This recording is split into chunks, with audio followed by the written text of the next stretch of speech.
pledge allegiance to the flag of the United States of America and to the republic for which it stands, one nation, under God, indivisible, with liberty and justice for all. We have a fairly busy agenda tonight, so we'll start. Everyone here. And there's a sign-in sheet if anyone didn't sign in, if you don't mind signing in. Let's see, we have the council for we have approval of our agenda. I do have one change on the agenda. Ruth Ann Mathias will not be here tonight. But actually, we need roll call first. Yes. Yeah. Pat Price. Here. Stephen Porter here. Jessica Stoneback. Liz Giba. Here. Ron Johnson. Present. Christine Waldman. Here. Doug Harrell. Here. Barbara Dopkin. Here. Rebecca Lopez. Here. Patrick Mosley. Present. Richard Miller. Present. Okay. So we'll move on to the approval of the agenda. Like I said, the only change is that Ruth Ann Mathias is not here tonight. So is it? I move we approve the agenda as amended. Is that right? All right. All in favor? Aye. Okay. Agenda's approved. And are there any opposed? The agenda is approved as is. And so we also have the approval of the minutes from that would be from the June meeting. Everyone had a chance to review them. Any changes? We made some changes. Yes, and they were resubmitted, and I think I was fine with them. Any other? Okay. I move that we approve the minutes. Okay. All in favor? Aye. Need a second. Oh, a second? Oh, I'll Sorry. second. Okay, all in favor? Aye. All opposed?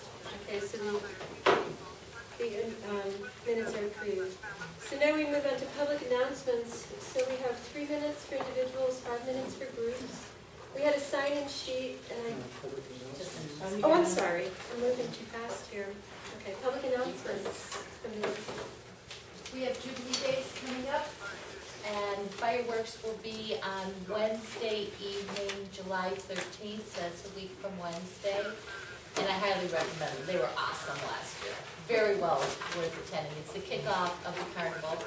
And then Thursday evening, there is going to be a fundraiser for the food bank at Magic Lanes. So we're looking forward to that. Please support that. Friday night is going to be a retro roller skating party at the skating rink, and prizes can be won for the best outfits. So after that, we're going to go into our regular street fair on Saturday and Sunday. Car show will be there Saturday. That'll be the only day to check it out. Well worth it, on the south end of 17th. And the street dance Saturday night. And the parade Sunday morning at 11 o'clock. So hope to see you all there, and bring your friends and family. The North Highline Fire Commissioners meeting will be on Tuesday night, the 19th of July. That's the 6 p.m. meeting. And on Thursday night, July 28th, is the White Center South Village Safety Coalition meeting. The meeting is at 6 p.m. at the WSHS, whatever you call it, in White Center. That's open to everyone. Any other announcements? Yes. My name is Rick Jump, Executive Director at the White Center Food Bank, and I have 2 announcements. The first one is a barbecue dinner at Greenbridge Plaza. Last year we had 1,200 people at this event. It was really fabulous. Barbecue chicken, corn on the cob, potato salad, Pepsi, and dessert. Some great live music and prizes as well. Tickets are required. You can get those at the Food Bank, the Boys and Girls Club, or King County Housing Authority. Also, I want to announce the 7th Annual Harvest Dinner and Auction, which is coming up on Saturday, October 15th at the Jerry Brocky Center at South Seattle Community College. Thank you. When is What the is the barbecue? The day on barbecue. August 5th, 4 to 7 p.m. Any other announcements? Yes, hi. Hi, my name is Eileen Cison, and I host the White Center Business Owners Happy Hour. I host that every last Tuesday of the month, and we'll be back at Company Bar, and that'll be 4 to 7. If you're interested in joining us, just give me your business card, and I'll add you to the invite. Thanks. Thank you. Any other announcements? Okay, so we'll move on to public comments. 3 minutes individual, 5 minutes for groups. I have a sign-in sheet here. Several people signed up. If you can still speak if you didn't, but I'll start with this. And the first one I have is Dick Thurnow.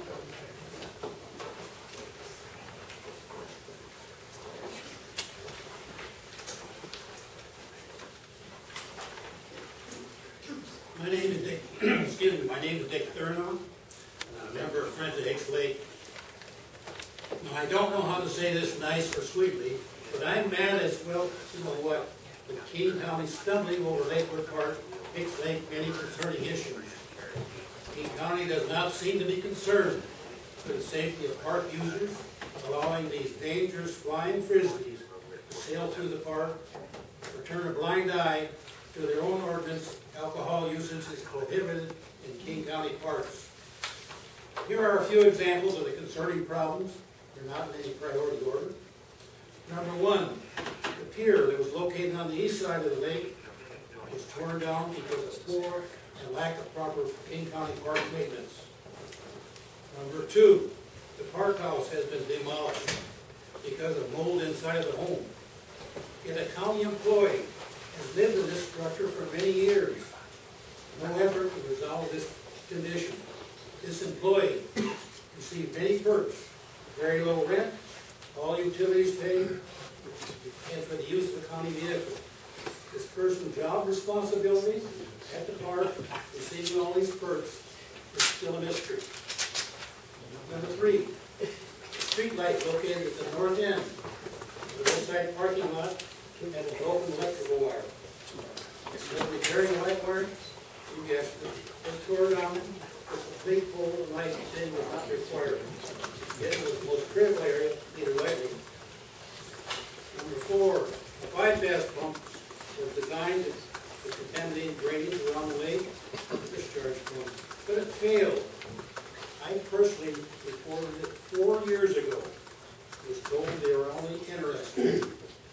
This pump was designed to divert this contaminated drainage from the old housing project, the Evergreen Athletic Fields, and the Cascade Middle School from flowing in to Hicks Lake. Now, the University of Washington students tested Hicks Lake water in the year of 2007, 4 different times, 1 week apart, at 9 locations. The results showed fetal chloroform, which is poop, the only item tested, consistently exceeded state standards. And the high concentration of fetal chloroform was found where this discharge pipe where the pump had failed. King County's own stormwater report of 2007 indicated Mallard Lake contains significant amounts of urban pollutants, toxic metals, fetal chloroform bacteria, and phosphorus. And Mallard Lake is the main inflow to Hicks Lake, which is water quality impaired by the Federal Clean Water Act 303D. Yet King County's lake water testing graph shown at one of the North Highline Council meetings showing the concentration was very low from 2005 to the present time. It's hard to understand such wide and different discrepancies. Now there's danger, warning, and caution signage has been posted around Hicks Lake for the last several years. Number 5, what broke the camel's back line is allowing a vendor to redesign the disc golf course and have the county to rebuild a place for the vendor to sell disc golf related items and food and beverages without the knowledge of the community. They place disc golf baskets and disc golf concrete tee-off pads in a confined area by the park main entrance, making it very dangerous for park users from these flying frisbees, even next to children's playground equipment. And they built some ugly concrete structures. Also, the disc golf auto parking was moved from the upper parking lot to the main entrance. Dick, I'm sorry. Time. time to get started. They claim they made these changes because the Learning Center tap to be built in Lakewood Park would upset a couple of their baskets. What's more important, the disc golf baskets for the Learning Center for the education of our children. Last one, I feel King County does not understand or care that this is a park for the enjoyment and use of the community and visitors. It is my wish for the county to hear and act on the community's input and wishes. Is that too much to ask? Thank you, very much. Thank you.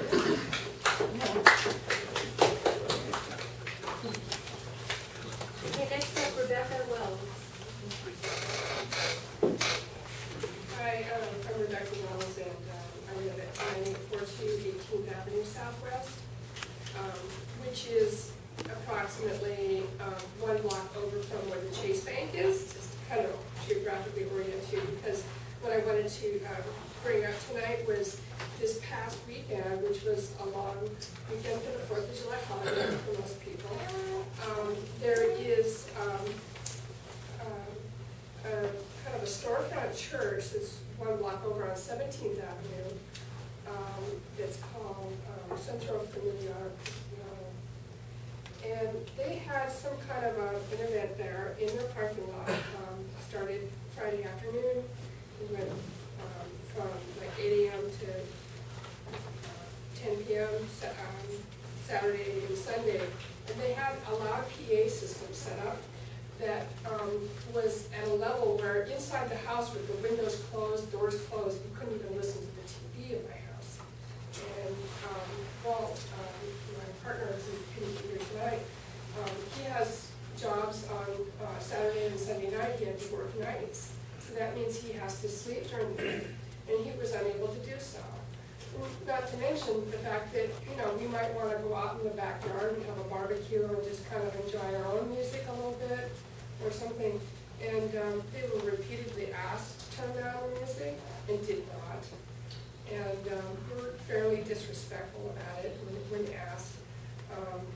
I and several of our neighbors called the sheriff repeatedly, and it didn't appear that the sheriff ever came out. So that is one issue. The other issue I just wanted to touch on here was some concerns about the the marijuana dispensary that's, I believe it's, what's it called, the Game Lounge or something. So when I go out to walk out, someplace, go someplace for dinner maybe in the evening in White Center, and I see people that are just kind of hanging around outside, and they seem to float back and forth between the bars and the lounge, and the lounge has got live music, they got bands on the weekend and stuff. So it seems like it's a lot more than just a medical dispensary. I mean, it's a social club now.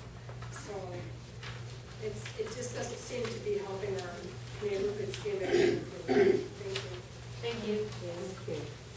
And next is Rachel Levine,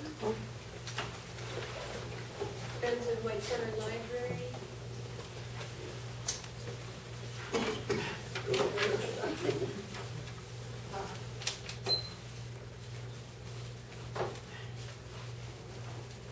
I just came here. My name is Rachel Levine, and I live at 430 South 124th Street, Urian, 98168. And I'm the president of the White Center Library Guild, as many of you know. And I just came here tonight to thank you, to thank NUAC for all of the help from the very beginning about preserving our libraries where they are, the one in White Center and the one in Boulevard Park. Rebecca was at our meetings. Barbara trekked with us all the way to North Bend. Christine had conversations with us in letters. Liz and Pat, and all of you who signed on the letters of support. When it came to actually presenting our case that we should keep these two libraries where they are because they serve the people that are in the neighborhood, it really helps to have your elected officials speak, because when you speak for all the people. Also, I see out there, Greg Duffman, who also was part of the group. Lots of you were there to help support. Is that Joe McDermott over there? Yes, he came with us to North Bend as well. So we felt very supported. And Sharon Nelson signed on to the letter that was sent. So we had a lot of support, and I just want to thank you. It really makes a difference. And I think, from my perspective, after having talked to many people who signed the petition that on Liz's borrowed ironing board, that it was actually a way of bringing our communities together. We had a common goal, and it's obviously one of the most cherished parts of the community, these two libraries, for very good reason. People know that it's the importance of it in their lives. So I hope you'll keep on with the issue. We're not through with it. Not until we get our new library that we were promised in 2004, and not until we get the ongoing support for both Boulevard Park and the White Center Library. So you are all to be commended a great deal for your support. Thank you so much. Thank you, Rachel.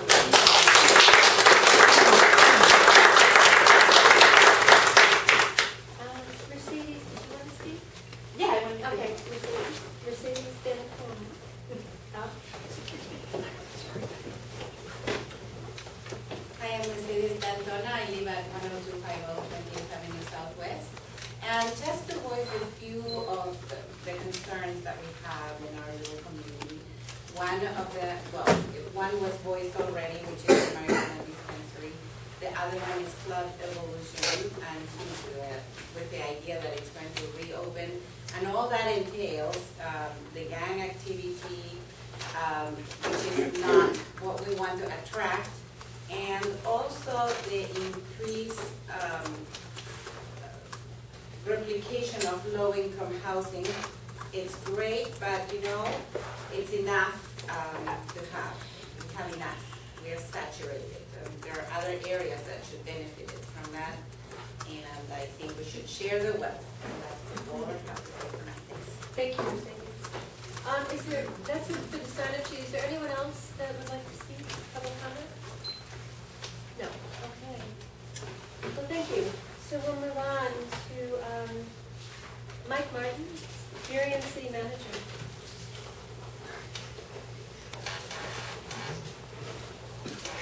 We have a crowded agenda tonight, so I'll be very brief.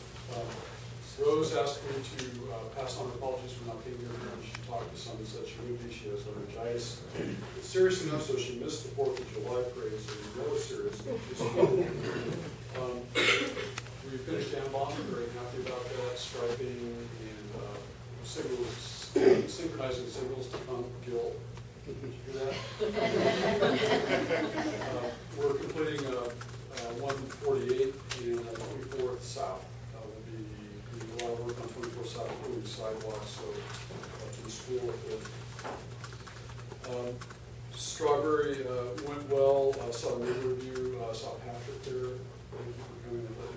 Went as well as you could, considering you're bringing hard one day, but to doing that car show. Annexation. Part of annexation that my council was correctly interested in, I think, are crime stats. We're going to be bringing those to council on the 18th, July 18th. So a report from the police department. What I asked them to do was to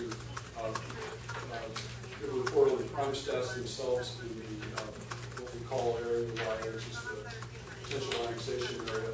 And I asked them to compare back to the city of Uri, because I know from having worked with these guys that they're almost identical. And in some respects, the crime in area Y is lower than the rest of the city of Uri. We're dealing with the perception here, and I have an idea about how to deal with that, but I think the more that we talk about it and actually get the crime stats out there, the better off we're going to be. So, July 18th. I think you all know that I commissioned a study, financial analysis of area Y. That's well in progress. Revenue estimates are complete. Expenditure estimates are complete to the extent that these are both very first round drafts. And so I'm beginning to see some numbers now, and we'll have more on that going to council in about 3 weeks. So it's going to turn around pretty fast, and we'll give them a lot of information all at once to deal with. I would be remiss if I didn't take the opportunity to, all of the representatives here in the room have helped City of Urion in some respect or not, but recently, in regards to annexation, Joe and Sharon both were absolutely key on a very key piece of legislation for us regarding annexation, and it had to do with changing the amount of people in the area down from 18,000 to 16,000. The reason that was important to us is that that triggers the eligibility for the $5 million sales tax credit. 2 years ago, when the legislation was written, it was like 19,000. But what happened was Park Place 2 was being rebuilt, a bunch of people left, they'll be coming back. It's going to go back up to 19, 20, 21,000. But for the moment, it's under duress, and it would have been impossible for me to ask my council to consider annexation at this time. If I said, well, I think maybe we might be eligible for sales tax credit, I'll let you know. But having that legislation changed meant that we could move forward now. And I couldn't do that and promise them that we would in fact be moving forward with annexation, so they kind of did that with that informal assurance. And I want to take the opportunity to thank them both very much. It was a horrible time to try to advance legislation. It was horrible. And it came at like the last 4 weeks of legislative session. Everybody's pulling it out of the budget. And we made time to do it. And it required a lot of work, so I really, really very much appreciate that. So with that, I'd be glad to take any questions. Any questions from council? Just a comment, I was at the Strawberry Festival and at the 4th of July Parade, and even with the nasty weather on Saturday, the Strawberry Festival was wonderful. It really was, and the 4th of July Parade, even without Rose, was really a fun event. There were a lot of people out there, and it was an enjoyable time. Yeah, we're talking about moving the Strawberry Festival till later in the summer.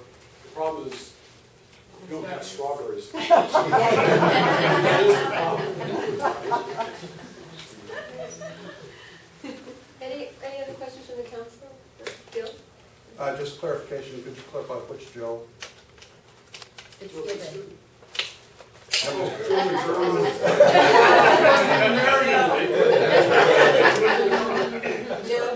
But I called the governor and told him to sign it. Oh, yeah. I didn't see it. Thank you very much. Seriously, that was really key legislation. Thank you. Any other questions? All right. Thank you, Mike. And next up is Captain Joseph Hodgson of the King County Sheriff's Office.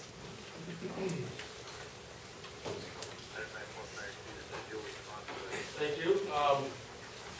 Taking the theme, we're trying to be brief for the consideration of the crime stats very quickly. Got kind of a mixed bag this month. It's a good news, bad news scenario. Generally, as you look at the graphs and you look at the bars, things are down. Unfortunately, we did see a significant spike in, or have seen a significant spike in residential burglaries. I talked to the detectives today and tried to get a grasp on what they're seeing in that situation. Right now, there's very little information there. We're doing their best to develop some evidence and try to find something that points them in the right direction on that. But right now, there's not much. What I can say for public information purposes is that the typical MO on these has been to knock on a front door and getting no response, to go either take the front door or make their way to the back door and get that. So one of the ways we can make ourselves a little safer from this is certainly trying to make our homes occupied. Tell your neighbors, tell your friends that you leave TV or radio on. Certainly if you're home and you hear something knock at your front door, even if you don't feel like the answer, make it obvious that somebody's there. And then the typical, of course, the typical solution is make sure that your neighbors have a good view of your home. If you've got a lot of trees and shrubs and things like that that are blocking the view of your home, it might be a good idea to just trim those things back so you can see what's going on in your house and vice versa. So, other than that, the crime report, like I said, is generally down. Unfortunately, the assaults are up. I think I haven't had a chance to really look at that and analyze what's going on there, but I think it's kind of typical what we see as summer begins and school gets out. Things get hotter. We'll start spending more money. Have to blow the water in holes and things like that.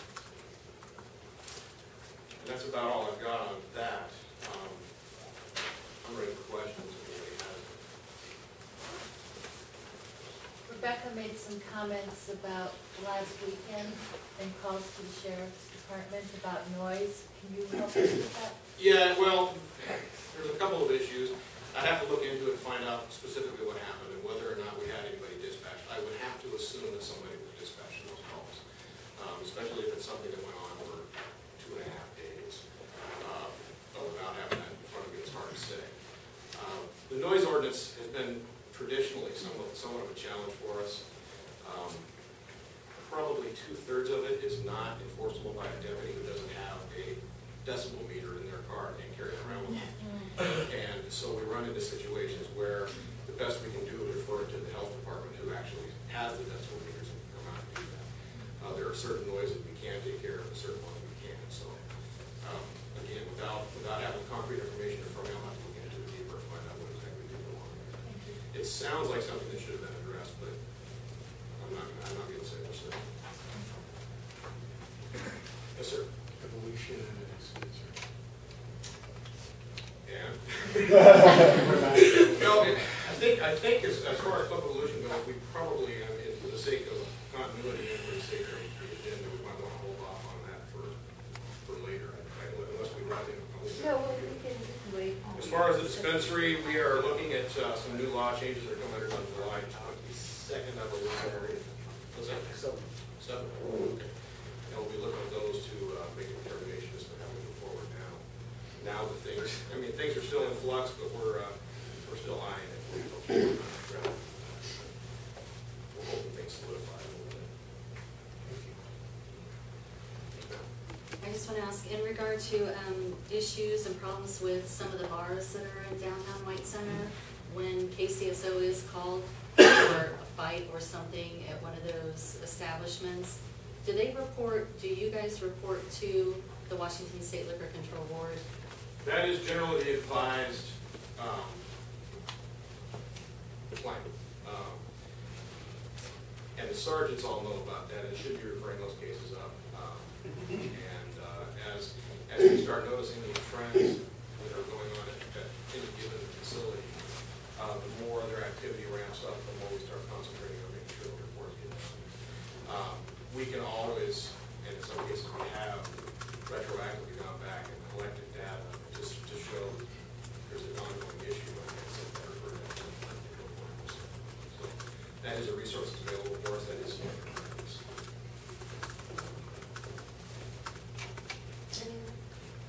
Any other questions from the council? Doug? Just a quick comment that you said in general things were down. The numbers don't match between the bar charts and the line charts, but on the line charts there's nothing down. 4 to 6 up, and 3 of those significantly so. And when I was talking about down, I referred to the that's why I moved to having the long-term chart here, because month to month fluctuations are sometimes it's hard to get a good image of what's going on, especially when you're talking about a small area with relatively small numbers. And a variance of 1 or 2 can have a huge impact on the appearance of the graph. But as we look at these in general, and I'm looking go back to November when we started this, and as a general rule, things have, with the exception of residential burglary and the assault, things are generally in a lower position or an equal position to what they were. Basically, things have trended in a somewhat downward direction. I don't want to paint an inaccurate image, but well, and I'm not. They both say May, June 11th, and the numbers weren't the same. Had the numbers been the same, it might not have reflected the same in the percentage change. What specifically are you looking at? Well, it's different in auto theft, robbery, commercial burglary, residential burglary. The numbers.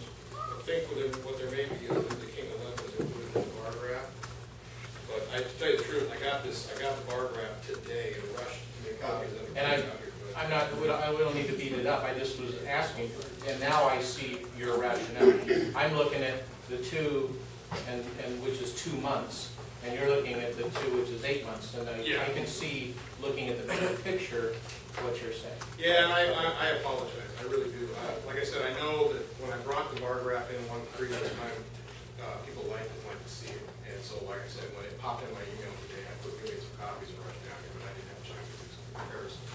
What I can tell you is I have relied on the charts for my information, kind of what's. And that is a more realistic picture, given, like you said, 1 or 2 points in some of these is big change. Thanks. How about gang activities? Is it staying pretty much the same, and they're going up or down? The last reports I saw was gang activity was trending down just a little bit, but that's more of a precinct-wide image than it is any of North Highline in particular. And to say it's trending down, again, we start talking about the fine points of a small area, and I don't, to sit here and say it, I can tell you that it's trending down, but whether you'll notice a difference with a small amount, probably not. Things are still fairly vigorous in that area.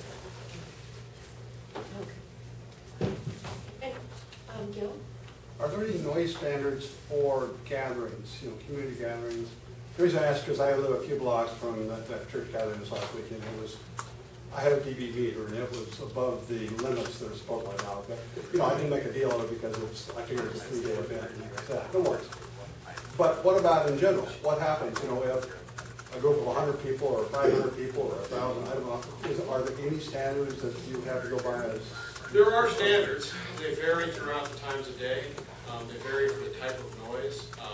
If you had a gathering and they were playing music as compared to a gathering who were revving their motorcycles, if they had a bunch of motorcycles and they're all sitting there comparing their notes, looking at everyone's bike and kind of revving. So the different types of noises, the way the county noise ordinance is, it's a fairly, you probably read it apparently, but it's a fairly voluminous piece, and so those, the various kinds of noises are different, but there are limits, and the decibel meters, in cases where in certain types of noise a decibel meter applies, in other types of noise a distance of hearing is what applies, and in certain types of noise a disturbance of peaceful, can't remember the exact word, peaceful repose of an individual or something along those lines is what applies. So it varies with the type of noise you're talking about. Yeah, see, the problem is in that case, it was like you would have to go to the health department, and they're not open on weekends, particularly 4th of July weekends, so there's kind of no fallback position. So a citizen can call and then really will just get registered, and you can't do that. You talk to them and say, please, effectively. Yeah, I mean, in many cases, that's true. I mean, I don't know a better way to put it. Yeah, we do have some difficulty with it. It's been, like I said, it's something we've dealt with. I've been with the King County Sheriff's Office for 21 years now, and that has been something we've struggled with for quite some time. And I think most of the cities have, when they've incorporated, have gone to a slight variation on the noise ordinance and refined it down a little bit. I would encourage the county to do that too. I'm not sure why we're at where we are where we are. There have been some efforts to get that to happen, but I think there's reasons for why it is what it is. And it could be equipment costs or any number of things. I've got a comment about something you said. We have a young resident at 116th and First Avenue South who's getting quite a reputation for breaking into homes. The other day, well, this past week, he's been walking up and down the street scoping out homes. He was actually seen walking down a driveway, and the neighbor across the street questioned him. He made up several lies and then ran away. We contacted King County Sheriffs, and they investigated it.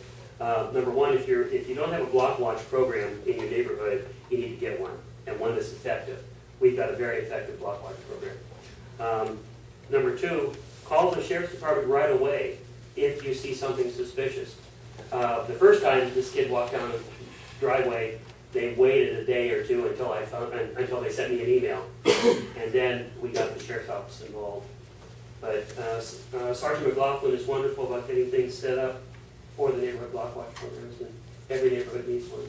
Yes, absolutely. I'll double the point. If you see things suspicious, things that make the hair in the back of your neck stand up a little bit, by all means call 911. You don't have to wait until somebody smashes a window or kicks in a door or hits somebody or does anything like that before you call us. We would much rather respond and prevent a crime than come after the fact and have to investigate the aftermath. So by all means, pick up the phone. A lot of people think that some of those things aren't emergencies, but our phone number is 911. And if you want the police, don't be afraid to call 911. You don't need to look for an alternative number. Just dial 911. If it's not not an emergency, they'll send you to a non-emergency line. But don't be afraid to die. I have more of a comment directly towards the downtown White Center. As a small business owner down there, I heard that you were saying, I understand you go off the graph of whether the crime is up or down, but specifically to the downtown center, it's not down at all up there. Actually, it's increased, and I know you can only base that on your calls and your information, but as somebody that's there daily, in and out of there daily, I see it, the public intoxication, the rampant drug activity out of Brewski's Pub and DK Lounge. You know, it's not down. So I mean, I just want to make a comment. I heard you say it's kind of down, but as far as the White Center downtown area, it's not down. It hasn't been down since November. Actually, it's increased, and I see it increasing more. But I can only comment to that area because that's where I'm at daily. I believe that the White Center Plaza is a bad area. I think they're a bad business person in the fact that they allow so much drinking underneath their south-covered parking area, which in turn creates problems for public drunkenness. And I've had customers in my business that are afraid to leave because of the intoxicated people that are up and down the street. And I also view rampantly daily multiple drug activity and deals out of my window. And I do call because I know that's the only way to do it. But, you know, I mean, it's not down by any means down there. It's increasing. And I know that the only way to do something is to call and report it. But it doesn't seem like a whole lot's being done since November. I don't see it decreasing at all. We are, well, regarding the drug activity, we are actively working on that. The problem is the force of people we have currently to work on that is rather small. And while they have White Center, they also have Skyway, Vashon, and our unincorporated Federal Way areas. So they're spread out. And effective drug enforcement is kind of a team effort. And so consequently, these things will come slowly. But we are aware of and working on that. I promise you that. The public intoxication issue, we're trying to figure out a strategy to deal with some of the dealers of the alcohol. The fact of the matter is it's not illegal to be drunk in public. That's not a crime in itself. So the individuals who are wandering around intoxicated, while they create their own set of problems for some people, that's not a crime itself. And so what we're trying to do is figure out a way to clamp down on the various vendors of alcohol who are selling to people who are exhibiting the effects of being intoxicated, which is illegal in itself. And we'll be working with liquor control on that also. Is there any way to speak with the owners of the White Center Plaza to maybe discourage some of the drinking activity that goes on underneath there? I mean, daily you can see people passed out from intoxication under there. We can make that effort. You know, I mean, at least there's nothing unreasonable about that. So. Yeah, because they're just there all day. You know, there's also people still in the at the Chevron station in the car wash stalls a lot, and within the stall themselves, you know, drinking and doing other implicit activities in there. I mean, that goes on still quite a bit. Yeah, and I believe we have in contact with those locations and encourage them to try to address some of those. Have you been watching a house on 18th, the second house on 18th and 100? Well,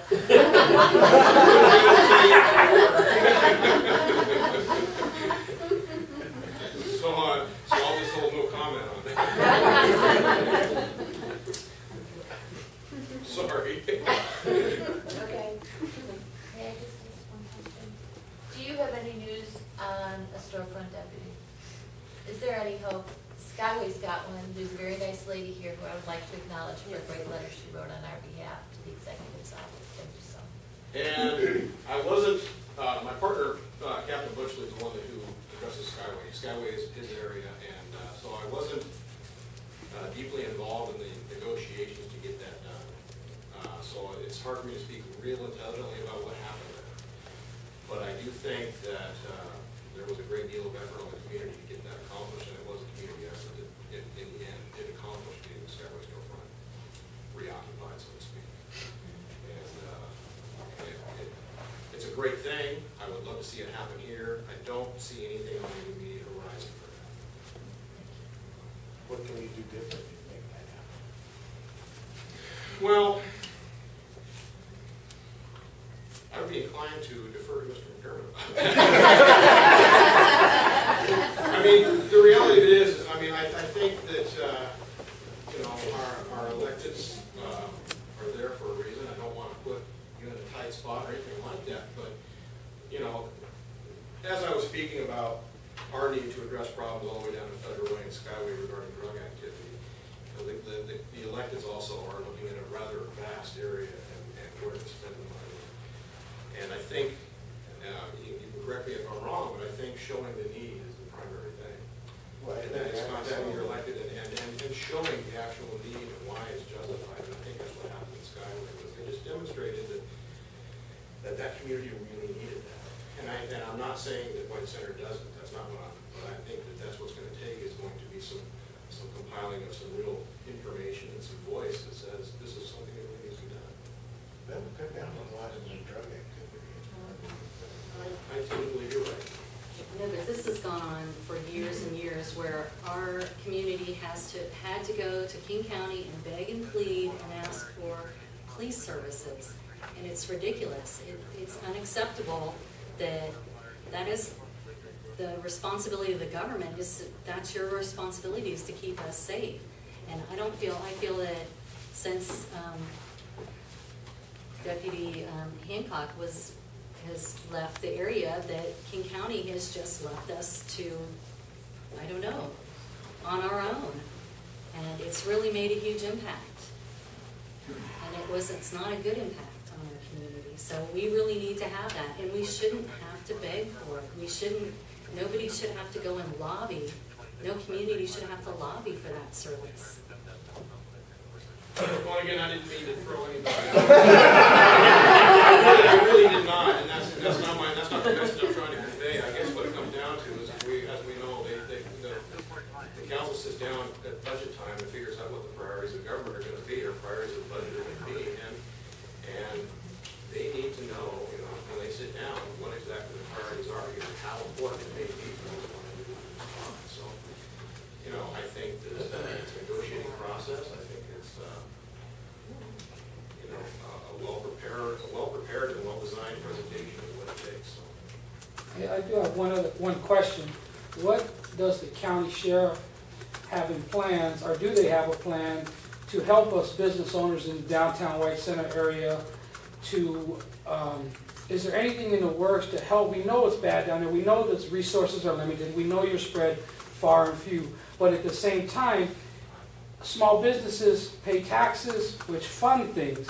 And if we can't get the support from the enforcement and the elected officials to help us stay in business, when we literally got people being chased out of our business, are afraid to park their cars near our business to patronize them, what are they doing for our immediate downtown area, or what do they plan to do to help us in that need? Because it's a huge issue. Well, in the past, a lot of these issues have been addressed with emphasis patrol. We have taken resources from other locations where they weren't critical and steered them into a region like White Center for a period of time to just, you know, take a strong enforcement stance, I guess you'd say. As we stand right now, unfortunately, we're having a hard time finding those unallocated resources where we can put them in. We're to the point now where we have to be robbing Peter to pay Paul, and we just can't do that. There's communities all over facing the same issues. I know we're all seeing a great deal of trouble in White Center, but unfortunately, that's not the only area that's suffering a little bit from our shortages. It's difficult, and we're down to, you know, our priority has been, and will continue to be, to have somebody answer 911 calls. The extra services are going to suffer with that. We want to be able to respond to emergencies, because that is the base responsibility of the police department. That's what we're focused on. All right then, thank you very much. I think we'll move on now. Thank you.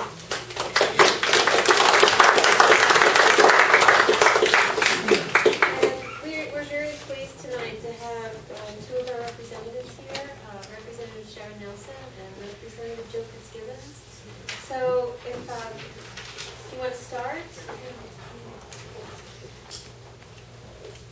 Thank you. It's nice to be here. I'm State Senator Sharon Nelson. And the overriding issue this year in the legislature was the budget article. Just as the deputy just mentioned, where King County has been taking long hits on their revenues, we were facing a $5 billion shortfall in our general fund. And that was the primary issue of the session. And what we were weighing is, what do we do as far as education, public safety, our foster children, the number of duties, basic health, which is a program so many folks rely on. How do we do those cuts as deep as they were going to go and do as little harm as possible? I serve on the education committee, and it is obvious to me that unless our children are ready when they go into kindergarten, and also being a mom of 2 girls, it is difficult for them to get up to speed from kindergarten on and start losing kids from day 1 in schools. Then we're also looking at, are we going to increase class sizes, suspend 728 and 732 as far as paying our teachers, and also our class sizes, which we did, we suspended them again, versus going ahead and having additional services coming in for kids who need them to get ready for school. Ultimately, the budget passed. It was bipartisan in the Senate. It was pretty much a straight Democratic vote in the House. And we left with a $750 million reserve. Within 3 weeks, the projections had taken that down to less than $200 million in the state. Our revenues are continuing to fall because the state is relying on sales tax. And as we all know, with this deep recession, most of us have less money to spend, and therefore spending less means the state is receiving less. I'm looking at this as a very long-term situation. We probably won't be back to the revenues we had 2 years ago within the next 5 years. So we're going to have to continue to make those decisions, and they affect every community across the state. Our paramount duty is education, but I'm also looking at our foster children who are our kids. They belong to the state. They're in our care. We have to take care of them. We made some cuts at Western State Hospital that are going to have impacts to a lot of communities. I was talking to King County yesterday, and we cut a program called PALS. These were folks who were kept at Western State Hospital, 12 in King County, 2 arsonists, 2 rapists, 2 murders, and the list goes on. They completed their time, but we have them in a safe area. They are now back in the communities and being monitored, but not the same oversight that we had before. There were some positive things, as Mike Martin mentioned. Representative Fitzgibbon and I were able to basically kind of do a Hail Mary pass at the last minute on the organization. And that felt good. I mean, when you're facing a budget crisis of the proportions that we have, that kind of being able to serve our communities, come back to our constituents with a win is important to us. Technology Access Foundation, which is hoping to open their new facility at Lakewood Park, had been told they were not going to get their $1.5 million that we got appropriated a year ago for that facility, which I think will be a real boost to White Center. And we were able to actually get those funds reinstated, so they will be able to break ground, as far as I understand, they hope for June 8th. That was the largest budget item that I know of besides NAVOS in the budget. And NAVOS, which is important for mental health throughout our district, was able to get another $2 million from the state. And Representative Eileen Cody, who is in here today, also helped lead the charge on that one. So that's a brief oversight of what happened in the legislature. It was a tough 5 months down there. We, of course, were in session for 105 days, then went into a 30-day session. And it was important that we actually finish our work and leave before the next revenue forecast. And we would have had to redo the entire budget. The one thing I want to mention that I truly value is when we're running into something like Club Evolucion. I have another theme I use. And there are difficulties. We have the state liquor board, you have the King County Sheriff, Joe McDermott, Joe Fitzgibbon, Eileen Cody, and I all stay in touch. You know, we can work as a team if you let us know there's a problem and coordinate and talk to the county when there are other state agencies involved, and just when there's a community concern. And on the library, same thing. Rachel let us know there's a problem. and we attempted to facilitate. So we're always around and appreciate, the efforts that you all go through here at the North Highline. I also ran a UAC bill, some of you may have heard about, and I'll do that very briefly. It did not pass. It was on public disclosure, and it was to exempt UACs from public disclosure, and that actually is coming out of a major, major mess we have on my home island, Vashon and Maury Islands, where our board is constantly being threatened with litigation, and they've also been threatened that someone would go after them as far as their personal assets if they couldn't pay in a public disclosure situation. It is something that I'm concerned about volunteers statewide. With public disclosure is great, but it's not, there's the potential for someone to go after your personal assets just because you failed to start disclosing some documents, probably just because of that. And there is still that problem. Any questions before Representative Fitzgerald?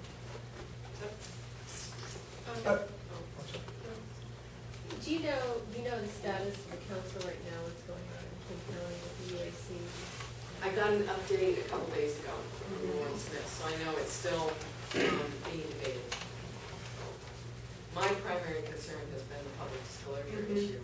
It is essentially has taken one of the UACs and made it totally ineffective. Yeah, I guess I'm just going to follow up on that.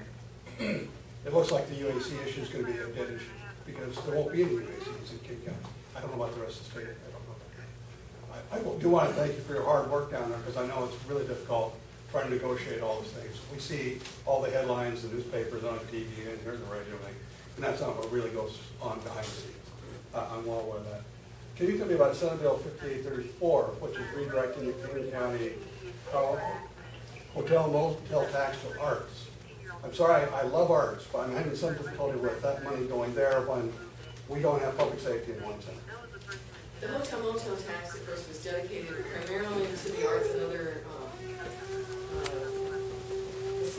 facilities over time. And the arts, in this case, because of the number of jobs that it creates, this is not a huge amount of hotel motel tax, but it is to ensure that we keep core culture going and that we keep getting that money out into communities for jobs. I mean, White Center has a vibrant arts community that does benefit from it. It is a separate revenue stream than what we would usually be using for public safety. And public safety is going to be a problem over time as we watch our revenues dwindle in our general fund unless we find other alternatives.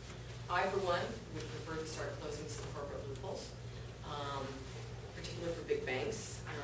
Representative Fitzgibbon and some others on the House side, as well as some of us in the Senate, tried to do that. Right now, with 1053, the last submission passed, the ruling has been that we need 2/3 vote to actually close corporate loopholes. And that's something we're going to continue to tackle because that money, I'd love to see used for public safety. Thank you very much.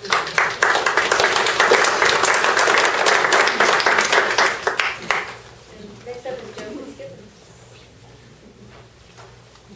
Thank you, Barbara, and thanks. I'm Joe Fitzgibbon. I represent you in Olympia with Senator Nelson and Representative Cody. First of all, I want to congratulate you all on saving your libraries. That's a huge win, especially to Rachel. Who I apologize, Joe, for not mentioning you because your name was on the letter. Well, you're the one who did all the work in saving that library, so good job. Thank you. These communities are going to be better places for still having their libraries. I never cease to be amazed by the ability of the North Highline community to rally for fair treatment from state and local government. It reminds me of the similar situation with Puget Sound Park just over a year and a half ago. Also a big victory for this community to keep that park, even though it's no longer in the unincorporated area. It's still an important part of this community. I'll touch on a few areas that Sharon covered the budget pretty well. One of the areas I work on a lot in Olympia is transportation, and our Metro bus service is severe risk of some cuts because they, like too many of our other state and local services, are heavily reliant on the sales tax for their revenue stream. Metro is, if it doesn't have any help, is looking at about a 17% cut in bus service. Just an idea of what that would mean for White Center, that in all likelihood the 22, 23, 133, and 134 buses would be eliminated, and almost all your other bus routes would be cut in service. And so one of the things the legislature did this year was authorize King County, and only King County, for 2 years while we figure out a longer term solution for our transit agencies, levy a $20 car tab to pay for bus service just in this time before we figure out what the long-term future is for transit in this state. And I know the county council is debating that right now. Councilmember McFerrin's been a great advocate for White Center and our whole neighborhood, all of our neighborhoods in preserving that bus service. But that was one success, I think, in trying to find some stopgap funding to keep people able to get to work. Just as an example, the 133 is the only bus that provides direct service from Burien and White Center to UW. And you think of all the people in this community that work or study at the University of Washington and benefit from having bus service to their workplace or their school would no longer have that if this tool is not taken advantage of. So did want to call that to your attention. The annexation tax credit, which Mike Martin and Sharon both mentioned, was a major win for this community because of unforeseen changes, as Mike mentioned, in the population of the unincorporated area. It looked like this hard-fought $5 million for this community to be annexed was going to go away, or at least go away for the next couple of years, by getting that change from just changing one digit from 18,000 to 16,000. We preserve that tax credit and preserve the possibility that the North Highline, this area will be eligible to be annexed. Without that tax credit, it would not have been financially feasible for Burien or hypothetically Seattle to offer a choice to this area of annexation. Very happy to preserve that. I think that really increases the prospects that we can resolve the annexation issue once and for all in the next couple of years. Hopefully sooner than later. And then finally there was, on the question of safety, there's a lot of things that we could talk about there, but specifically with regard to the marijuana dispensary, and I think there are a few, aren't there? There are a few dispensaries in the White Center area, and that's I know a concern. There was legislation this year that passed out of both houses, went to the governor's desk to try to help clarify what's been a very tangled mess of laws around medical marijuana. Medical marijuana was originally allowed by the people by initiative in 1998. That law has been pretty unclear and not worked very well for law enforcement or for patients over the last decade or so. So this year there was a very serious effort to clarify and to come up with a more logical scheme for allowing patients who would benefit from marijuana to access it in a safe way. And an important piece of that legislation would have given local governments necessary tools to help them regulate the number of dispensaries that can be in their community. Unfortunately, almost all of that legislation was vetoed by the governor, leaving local governments without the flexibility and without the tools for regulating medical marijuana dispensaries that they would have otherwise had. So unfortunately, the situation may get even less clear. And so I promise that that's an issue we have heard a lot about from this community, and that next session is going to be one of the top priorities of the legislature to clarify that situation, because it's not just White Center that is having challenges with regulating and having the right zoning for medical marijuana so patients can have access, but that we don't have the situation that was described earlier where it's treated as a social club and it's got public safety risks. So I think we thought we'd struck the right balance. Unfortunately, with the governor's veto, now we're back into limbo, but we will keep working on that and hopefully get you a more clear legal framework next year.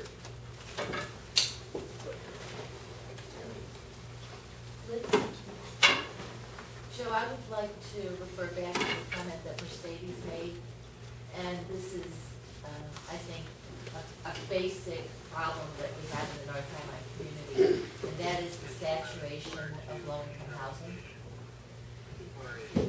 There is a group through the Northwest Justice Project called the Kirwan Institute that did a study of King County, and it is very, very clear that opportunities are not balanced throughout the county. And in fact, they broke it up into 5 categories, and we're at the bottom of the category. They looked at things like how many of our children have free lunches, how many foreclosures, how many Section 8 housing vouchers, things like that, and then tied that to other issues. One of the things that's become apparent to me is that in addition to the fact that poverty means that people don't have individual resources, is that the people who are building the housing, King County, and maintaining the housing, King County Housing Authority, nonprofits. We had a gentleman from the Delridge Neighborhood Development Association who was working with the CDA here about a month ago, and we asked about tax exempt status. King County Housing Authority is tax exempt. I think he never came back to us with an answer about the status of their projects, Delridge Neighborhood Development projects. But it's my understanding that they are tax exempt. Coronado Springs has about 350 units, and I think they pay about $10,000 in taxes, somewhere between what 3 or 4 houses might pay. Meanwhile, there are a lot of drains that come because the people who are living in those units don't have resources, they don't have money. So for instance, with the fire department, 911 is a call that is made often because they don't have health care. So what happens is the people who live here and are paying taxes are subsidizing affluent communities that are not doing their fair share of low-income housing. I know in other states they do something called inclusionary zoning that requires that a new development include X percentage of affordable and different levels of housing. And I guess what I'm doing is asking that our representatives pursue that on our behalf and on behalf of the entire state, because creating ghettos and creating gated communities doesn't help any of us. Thank you. That's a good, very full question. And Liz, I know you and I have talked about inclusionary zoning before. There was not legislation this year to authorize inclusionary zoning because our plate was full with the budget. But what you may or may not know is that that Senator Nelson, back when she was Representative Nelson 2 years ago, had a very forward-thinking bill that we called the Transit-Oriented Communities Bill that would have been the first inclusionary zoning statute in our state. It's something that works with great effect in other states, and it's not a tool that is currently used here in Washington. So it is one that will take a couple tries because there are a lot of, for example, owners of rental housing don't like it because they don't like the idea that they would have to designate a certain percentage of their units to low-income housing. Owners of rental housing in wealthier areas would rather pay market rates. I do think that would be a better tool for distributing affordable housing throughout our communities and having a good mix of housing at different prices in a lot of different communities.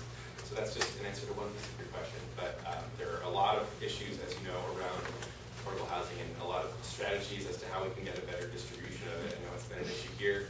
It's been an issue in Burien, where I live, for a long time, and it's something that we're going to continue to talk about both at the state and local levels. But yes, I think inclusionary zoning is a better tool, has had better results than tools used in previous years, and I would like to keep working with you on it. Thank you. Yeah, just a comment about how interesting it is when we talk about transportation and the cuts and the reduction and the elimination of routes. And I think it is King County, because I get it in the mail, that we have this blank neighborhood in motion, where we are encouraged to take the bus and to not drive, and then we, more people will take public transportation, and then it will be all cut. So that doesn't make much sense to me, that we have this groundswell of, take the bus, public transportation, blah, blah, blah. And then, well, but I'm sorry, we're not gonna have enough money to provide transportation. So that doesn't make sense. I don't know the specific program that you're talking about. I totally agree with you because we've been talking for a long time about how valuable it is for people to get out and walk and ride bikes places. It's good for kids to be able to walk and bike to school. It's good for their health. And it's good for our communities to have folks be able to take the bus because it's more efficient and it enables more people to get to work and has less congestion on our roads. So that's part of the problem that we're running into is at the very time when we most need transportation choices like transit service, communities are in deep cuts. And it's especially salient, I think, in this part of the world, the part that we represent, West Seattle, Erie, Vashon Island, and North Highline, because we rely so heavily on the viaduct corridor, which is about to have some very serious changes. And I think that's a corridor where we especially need some really good transportation options. So I couldn't agree more. We need to, at a bare minimum, we need to preserve the service that we've got in our communities. And next year, we're likely to be looking at a new statewide transportation package. And my top goal with that is to make sure that we are adequately funding all transportation modes, not just bigger highways for folks to drive. Any other questions? Thank you for having us. Okay, thank you very much.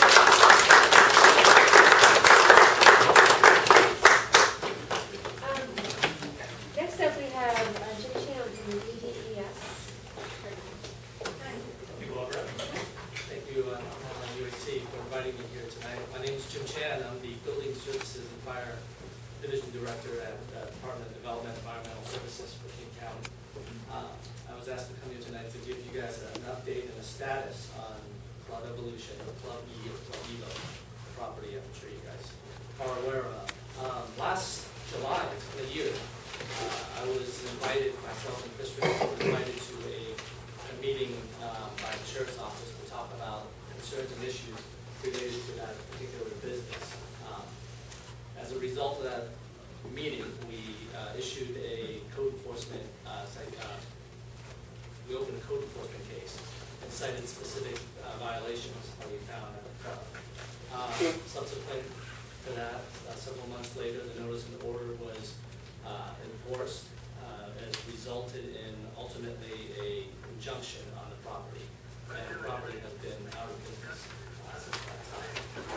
So recently, probably 3 weeks ago, our department was contacted by the business owner, Alfredo Lopez, to come in and talk to us about a proposal to reopen that business.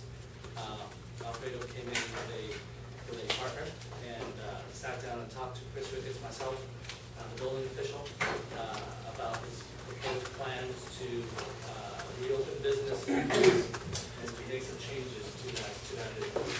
We did go through very specifically the violations that were in place, the violations that we cited, the injunction that was in place, the permits that were required, business licenses that would be required, and itemized those items for him. He in turn gave us his plans and gave us his proposal. And so we are in a sort of wait mode. We are waiting to see what the proposal is. We're waiting to see what applications will come in on the development side under development permits, and also the types of licenses that we will be seeking. That's where we are today. The injunction is still in place, and as of right now, the business is not operating. After Barbara invited me to this meeting, I made a suggestion that Barbara also extend an invitation for the owner to come here tonight to at least share with you his plan in person. And if you have any questions, we're happy to answer them. Alfredo is willing to answer those questions. He's also here to do that. My building official is also here if there are any technical questions that you guys would like to ask about the fire side, building side, zoning, and any questions that we may have on the code enforcement side, where we are in the injunction, where we are with the code. I'd be happy to answer. In a nutshell, that's what we are. I'd be happy to answer some quick questions, but I'd like to leave some time for everybody to make his, to speak and also have a chance for you to give some questions. Do we want to wait? We'll just let Alfredo, Mr. Lopez. I'm sorry. Oh, Wilson? My name is Alfredo Lopez. I'm an attorney. I'm the building owner of 9625 16th Avenue Southwest, and also a business owner. With me is Danny Yarbrough. He's my new partner in terms of the business that we're proposing to reopen at that site.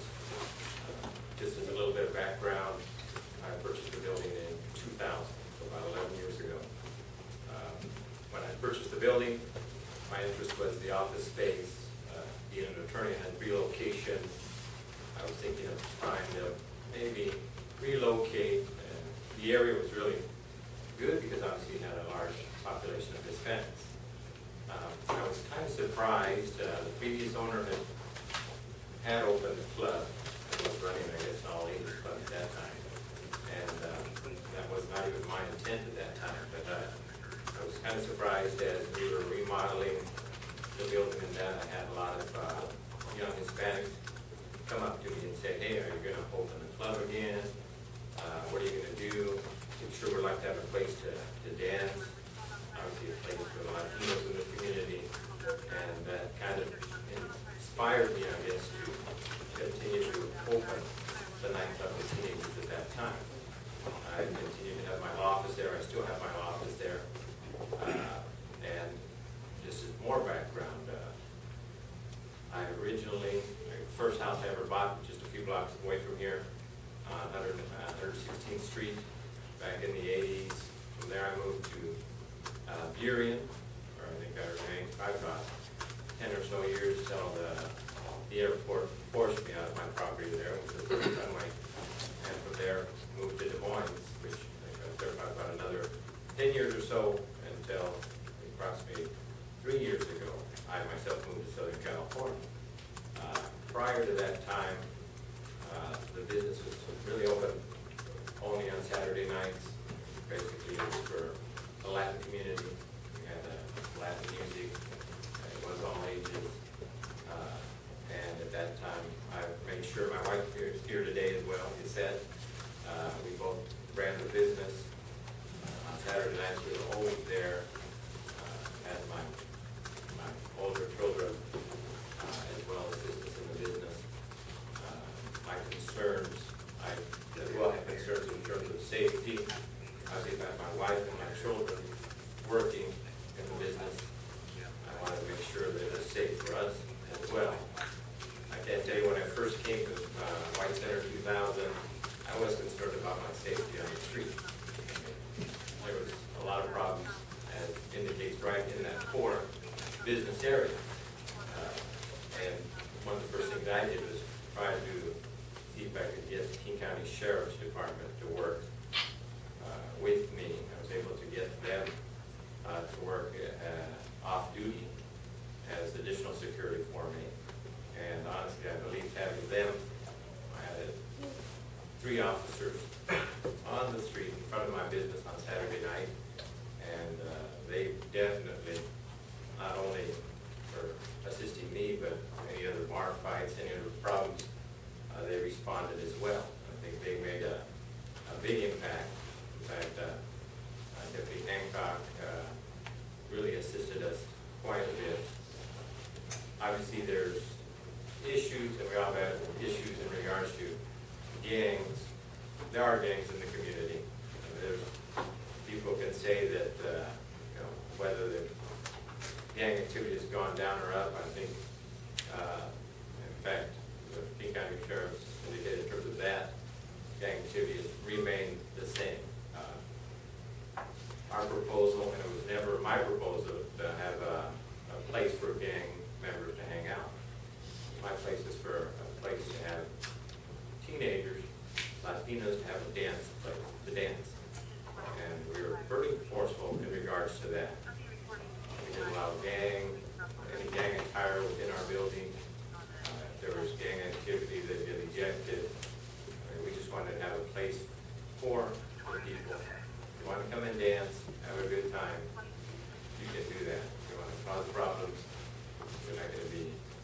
my building and our business. It was last year, and obviously the economy went down a little bit, and I had to make a decision to, cut costs. I did cut the King County Sheriff's from working with me in June. At the same time, I did make a mistake of allowing another promoter to come in and do Friday nights. And Friday nights he did hip hop, which I had never done before, and I will never do again. That type of music attracts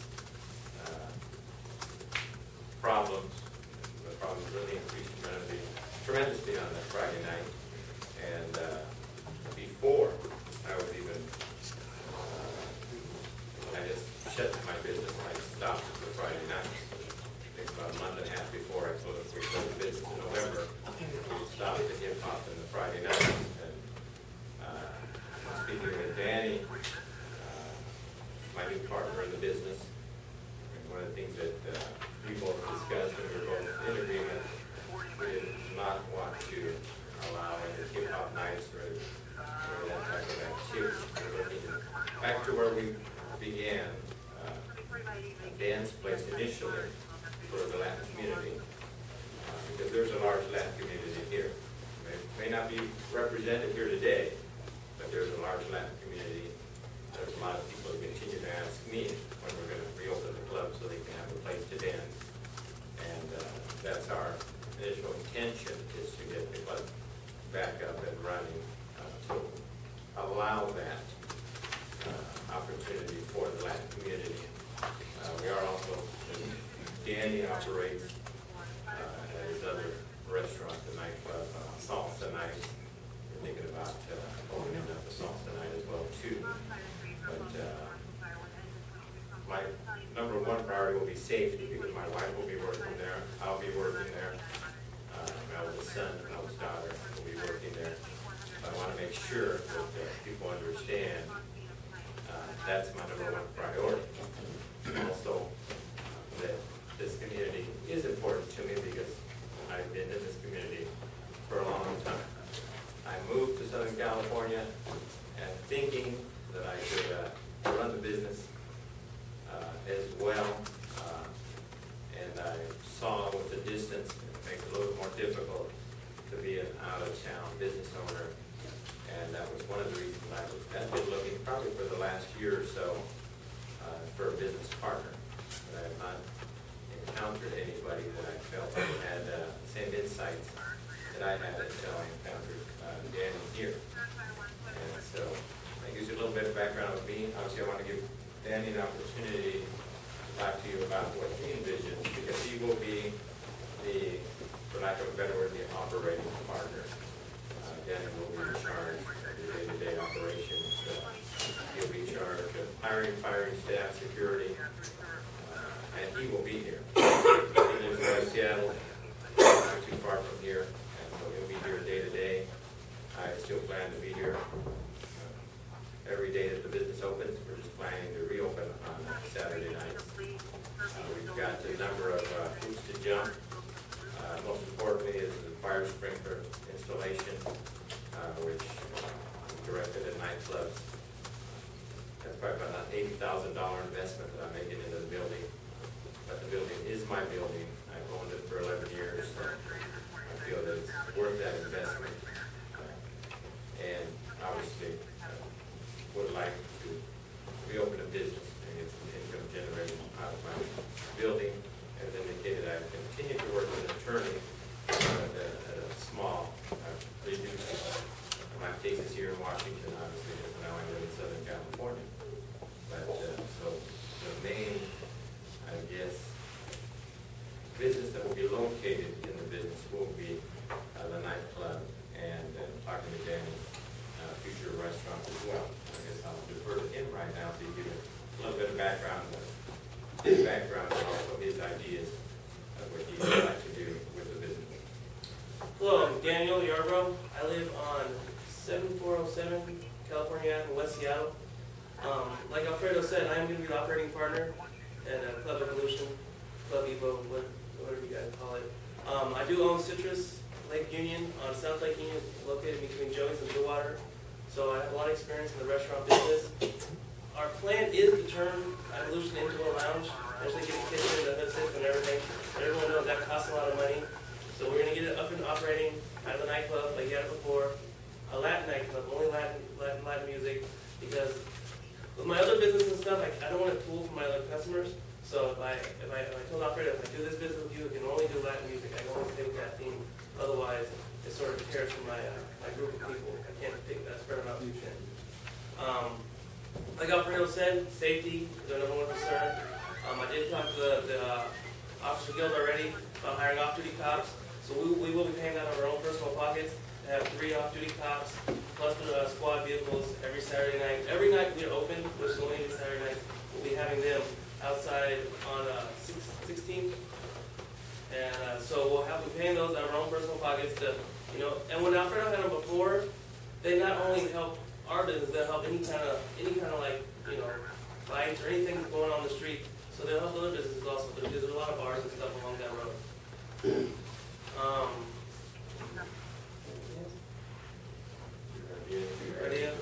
Oh, the restaurant. Like I said, we are going to eventually get the lid in there, system going, a nice full running restaurant in the front area. We like to leave the back area for the bands.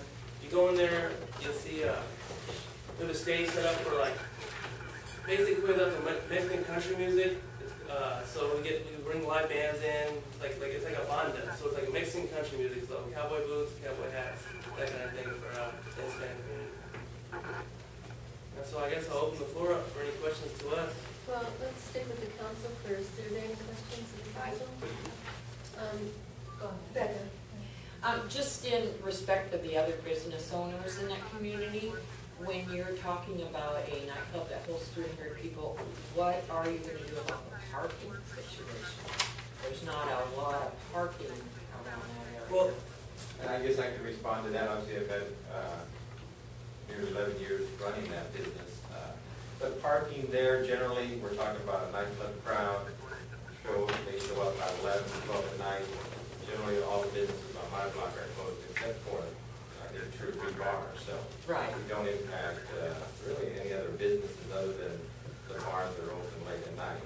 Since it's a Saturday night, 1 night a week, I don't anticipate any problems. But what parking lot are you talking about? Because you don't have a parking lot for that. Well, there are very few businesses that have a parking lot there. Exactly, but I mean, so have you worked out with the businesses there to use their parking lots, or? Not yet. Obviously, I want to get to the point where I get the building up to code, and obviously the fire sprinkler is going to take a while to jump those and get the installation of the water meter. Then, obviously, when I get potential targets to reopen the business, I'll be looking in terms of discussing. Previously, before, we had an informal relationship with Shugs. A lot of the parking generally, I think, is within the public parking on the streets, side streets, generally organizing too much, I guess, parking lots. Well, I'm just saying that the amount of people you're talking about being there, that's a lot of people, and we're, going to be a lot of people. Yeah, generally, that's one of the things that you're bringing about that, I guess I neglected. There were problems previously that we obviously had to address. Business owners have to address problems that come at you. Obviously, you don't get perfect patrons. You may attract people. We try to do the best we could with King County Sheriff's Office that we work in terms of identifying gang members, gang signs, gang problems, and eliminating them. At the same time, we continue to looking at the business, how could we eliminate other problems, and that's one of the things that obviously we'll be doing and analyzing, and Danny will be able to do it on a day-to-day basis here. Obviously, it was a lot easier for me when I lived in Burien. That's so close, but we'll be addressing, I guess, a lot of those things, and a lot of it I have about 11 years of experience of running the nightclub. And honestly, I think if everyone looked back at the crime stats and record, major problems that I fully admit that I had with the nightclub was the Friday nights from last June through, I believe, September when I shut them down. And that was a really big problem, that big hot crowd. It will be eliminated. As well, one of the other areas that we felt we always had a little bit of problem with teenagers and teen problems. Obviously, we can't. I couldn't go out in the parking lots and keep a teenager from not drinking in his car or doing things like that. Obviously, we didn't allow any alcohol within the club. And in fact, some of the meetings that I went to at that time, some of the individuals suggested, well, why don't you just get a liquor license and keep them inside? But our plans, I guess, would include a liquor license, but what we're going to do is, as well, eliminate that underage crowd. We're going to go 18 and over, adults only, and I think that will obviously eliminate a lot of the teenage problems. As well, I think that will address a little bit of the gang problem, because a lot of the gang members tend to be in that younger age when they're easily influenced by peer pressure, so I think that'll as well help us in terms of reducing that as well, just the age limitation.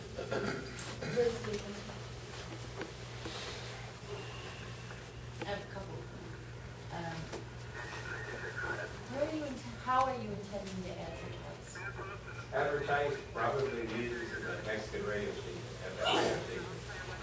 Because when you were making your comments, it sounded like you were gearing up your club to serve locals. And so to me, that means some people could probably walk. You could do this walk-in motion thing that can come, right? There you go. But for instance, I have a friend who teaches in Lake Stevens, and she taught just retired, at an alternative high school. And there were kids up there who knew White Center because they knew your club. And we heard the sheriff's department come and talk about people coming from well outside the community to go to your club. So this isn't necessarily, the problems were not necessarily White Center problems. There were a lot of problems that were brought in.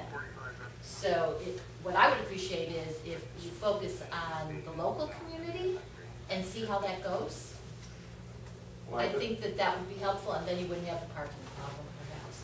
And actually, once you get into that, we bring in transit, I was really surprised in terms of when we were running the all-ages club, how many teenagers actually came in on the bus. They run out in time to get that last bus at the time. So a lot of that crowd was using public transportation. I was surprised.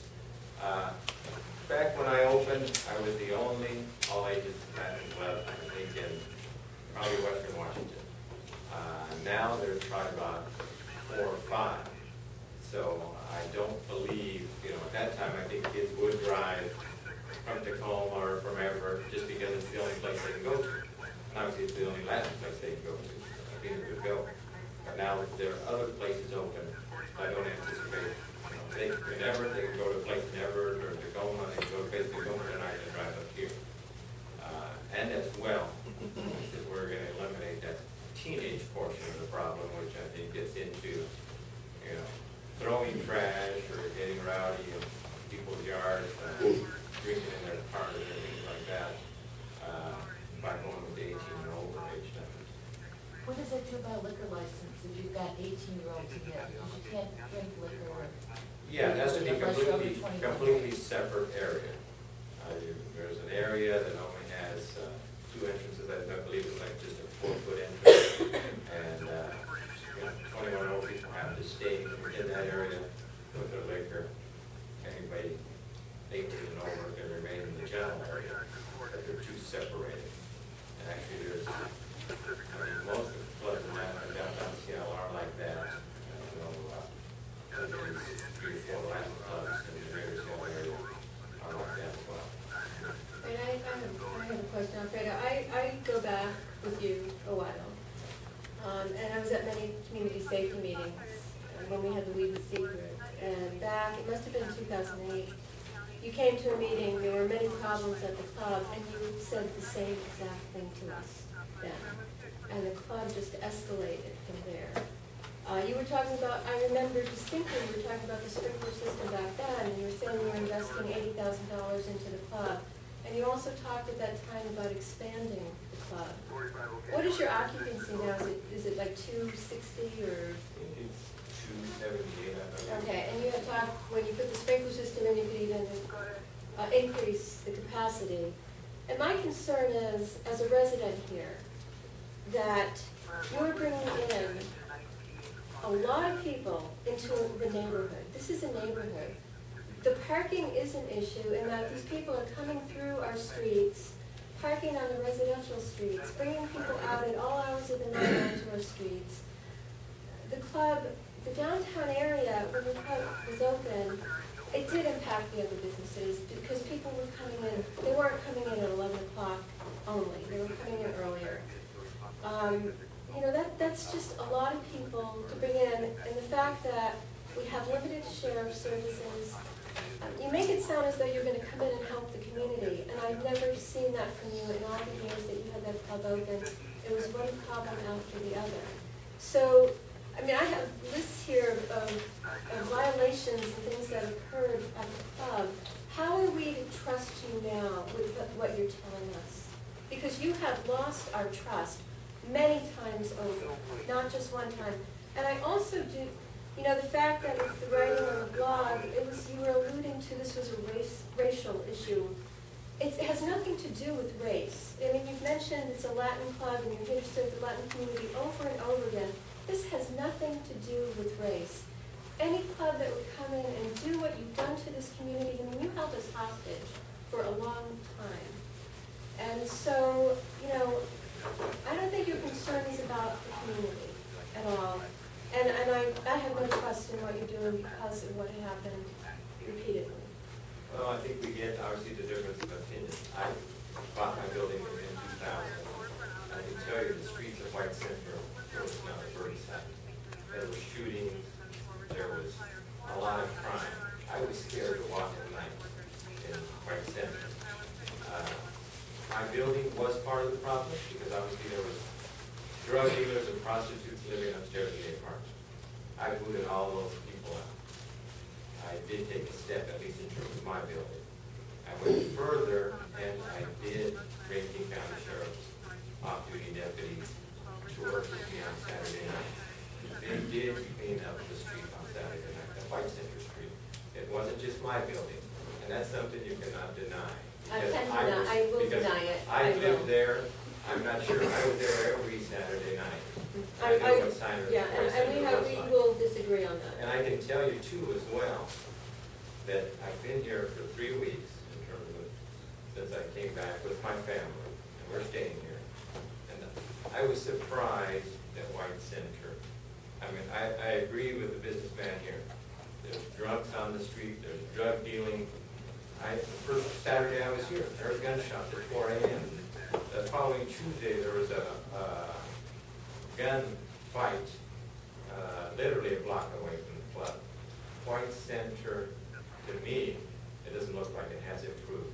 And obviously, it is part of the budget cuts with the sheriff's department. I agree with them. And that is one of the reasons that I will, in terms of when I reopen my business, we will spend literally the $50 an hour per sheriff's deputy to get them to take care of the patrons. Has the sheriff's department agreed to work with you? Danny's actually in contact with him, so I don't know. I think it's the guild, not the department, that actually makes the agreement. But Danny's been in contact with him. That doesn't answer the question. We had more questions on the council. I was under the impression that there's a possible conflict of interest, so they would not be doing it. Is that not true? Well, I don't know. I guess Danny has been talking with them as well. We hired them before in the past. Obviously, we spoke to the guild. They sent them the application. Yeah, they sent the application and they submitted the rates and everything, and they didn't say anything about conflict of interest and stuff. And I know right now, with the budget cuts and everything, they need more overtime hours and everything. So it seemed like they were willing to work with us, and they're asking us to leave, they're asking us when we expect an opening and all this stuff. Yeah. Do you have anything to add? Well, as far as the very issue of us working off, the deputies working off duty at the club, that is something that's handled through the guild. The request is made by the business owner, the event promoter, or whoever the case may be. And the guild handles that. But ultimate approval of whether or not we allow deputies to work in a facility comes from the department itself. If there is some kind of a conflict or a risk that we aren't willing to take on, then we have the discretion to say, no, we're not going to work at that particular location. We also have standing policies against working at certain businesses. Those include businesses where the primary business is the service of alcohol. So if alcohol service is going to become something that the club does, we may be eliminated from that possibility altogether. So that's the way it works, and ultimately, it's going to be the discretion of the command staff or the sheriff's office to decide whether or not deputies are going to be allowed to work there. I can tell you one of the reasons that the employment stopped when it did is because there was discovery that was not a legal business in as much as it didn't have a business license. So that made it inappropriate for sheriff's deputies to work there. But Mr. Lopez, you're saying that was you cut the sheriff due to the economy, and now we have the sheriff telling us that that wasn't the reason that the sheriff's department stopped working at your club. Well, actually, I trimmed them down, and then in terms of, it came to the point where the fire marshals were requesting more progress on the fire sprinklers, and that is when I guess the sheriff also as well decided that obviously they needed to remove themselves and made the decision as well. But prior to that, I didn't discuss, I trimmed them down, and for lack of a better word, they as well both decided at that time. Are you also aware of how much, let me stop for a second. Thank you for coming.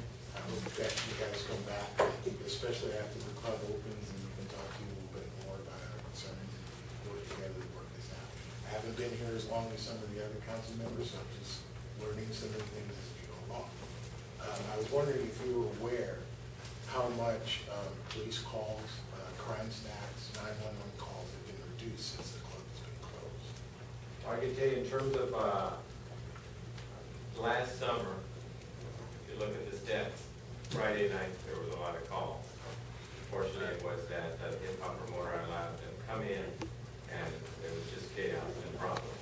If you go back as well and you look on Saturday nights when we had the Mexican crowd, obviously there were a number of calls, but in no way in comparison to Friday nights. Obviously, with the teenage crowd, which I had before, which is going to be different, by the time we're going to go 18 and over, there would be fights, teenagers. I was actually amazed how much the fights were girls fight. They fought more than the guys did. But obviously, there were fights, which I think occurred, on school ground, in 7-Eleven parking lot, obviously anywhere. But one of the things we're trying to do to curtail that is eliminating the 18 and under crowd. Hopefully 18 and over, eliminate some of that more juvenile activity and focus on the criminal activity that some juveniles tend to get into for sometimes for immaturity. See, that's something I'm concerned about, as I indicated, because my wife works with me there on Saturday nights, my 25-year-old son, my 19-year-old daughter, and my 16-year-old son as well working on the site. I'm concerned about my safety there, not only within the club, but when we walk out to our vehicles and out on the street. I wanted to make sure that there's no issues in terms of problems. And that's where I guess we can have a difference of opinion with many that believe that, I've said things before, but my number one concern above everything else, and I tell everyone here, is my family. I want to make environment for my family. And we did not work those Friday hip hop nights. That was a different promoter. So. All right, we have another question. Sure. Well, I don't really have a question. I'd just like to read. I also have, there's all those sporadic notes from the Greater White Center South Doridge Neighborhood Community Safety Meetings. These are notes going back. I have one going back to 2006. And I'm just going to read little snippets from each of them. And this was one concern about Club Evolucion, which was all up in there. Just says, last Saturday night, a window was broken out of the business on the block. And that was from September of 2006. February of 2007, there was a drive-by shooting in the alley of Evolucion on Saturday. From March of 2007, there's concern about the activity around the club on the weekends. May of 2007, Deputy Hancock reports that many of the incidents on Saturday nights are related to Club Evolucion. July of 2007, there was a stabbing on Saturday evening involving customers outside the club. Those involved were known gang members. A person was pushed through the window at the CBA. There's a concern that a lot of underage drinking is occurring in the parking lots. August of 2007, drinking, violence, cruising, gang activity. October of 2007, an increase in gang activity is Saturday nights and patrons of Evolucion. It says activity is very concentrated. Re-entry fee at Evolucion may not be enforced. This one back in December of 2007 just said it's been quiet. ICE came in and focused on gang members. There has since been a decrease in the issues. I mean, this goes back, I can keep going, I can read. January of 2008, there was a fight. There was a stabbing in June of 2009, December of 2009. There was a large gang-related fight in front of the club. 2 deputies working off-duty were assaulted by 3 suspects. So, and the issues haven't just been going back for like a year, they've been going on for years. Well, and then that's exactly one of the points that I'm addressing with Danny. We're eliminating that 18 and under crowd, which tends to be the gang members, and that's the main point that we're doing. The activity, you're right, juvenile activity, breaking windows, underage drinking, those types of activities. That's the ones that we're addressing with the 18, eliminating the 18 and under, the teenage crowd. As far as I know, it's not just 18 and under that are gang. Well, I don't think that you're being very effective by voting, so not just that good. But what are you doing so far as repeat offenders of people that you see that are a problem in the past and keeping them out of there? Okay, with, and you're correct, obviously, there's some 18 over gang members, we know there's obviously 40, 50-year-old gang members out there as well. But I think the large part of those are 18 and under. In terms of the gang activity, as I indicated before on the blog, any type of gang activity, people were ejected from the club. If there was any type of serious gang activity, they were not allowed back into the club for some period of time, whether it be a month, 6 months, a year, and we clearly trespassed a number of individuals, which means you cannot no longer come to the club forever. So we did that with the assistance of the off-duty sheriff's deputies. They had the forms, we did that. So there were a number of individuals that were not even allowed to come on the steps in front of the club anymore. And so that's the thing that we will do. Obviously, I don't want any gang problem, obviously inside the club or outside the club. Okay, we want to move on to some more questions. Yeah, I've heard this from you, the Safety Coalition over the years, and with not the problems that continue. When the club did close, the Sheriff's Department did a statistical report. There were calls for service in White Center reduced by 40%. And that wasn't just Friday night, it was Saturday night. Well, I'd like to see those figures because I bet you that they include a generalization of the figures that should include Friday night. For service in the area. Yeah, because Saturday nights, I can tell you the last month and a half that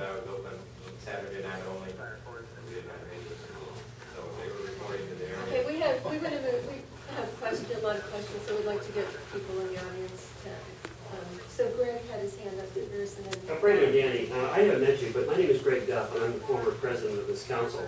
I'm also running for city council in Burien, which may end up annexing White Center.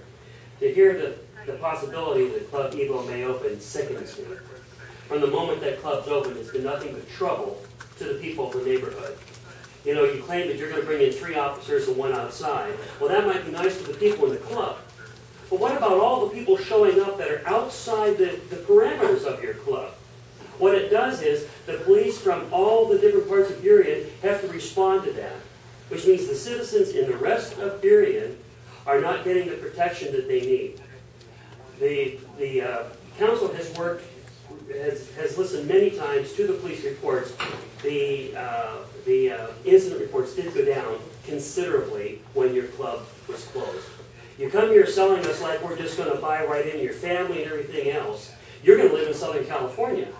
Meanwhile, your club is going to tear down the values of White Center. We've had several new restaurants open this year in White Center. White Center is finally getting built up. But the thought of your club opening is going to tear everything down again. I won't take my family downtown White Center again in the evening when Club Evo is open, because I don't want to be accosted on any of the streets where the cops aren't specifically standing there. I'm sorry, I hope your club doesn't open, and I hope NUAC fights to keep your club from opening. I will do everything I can to keep your club from opening because it is reprehensible to our neighborhood. Well, you know, we live there, you don't. The club opening sickens you. It does. But you know what? It makes a lot of other Latin people happy who want a place to dance. Don't play race card. That's not a race card. It's not a race I card. don't care what it is. People want to dance. People want a nightclub.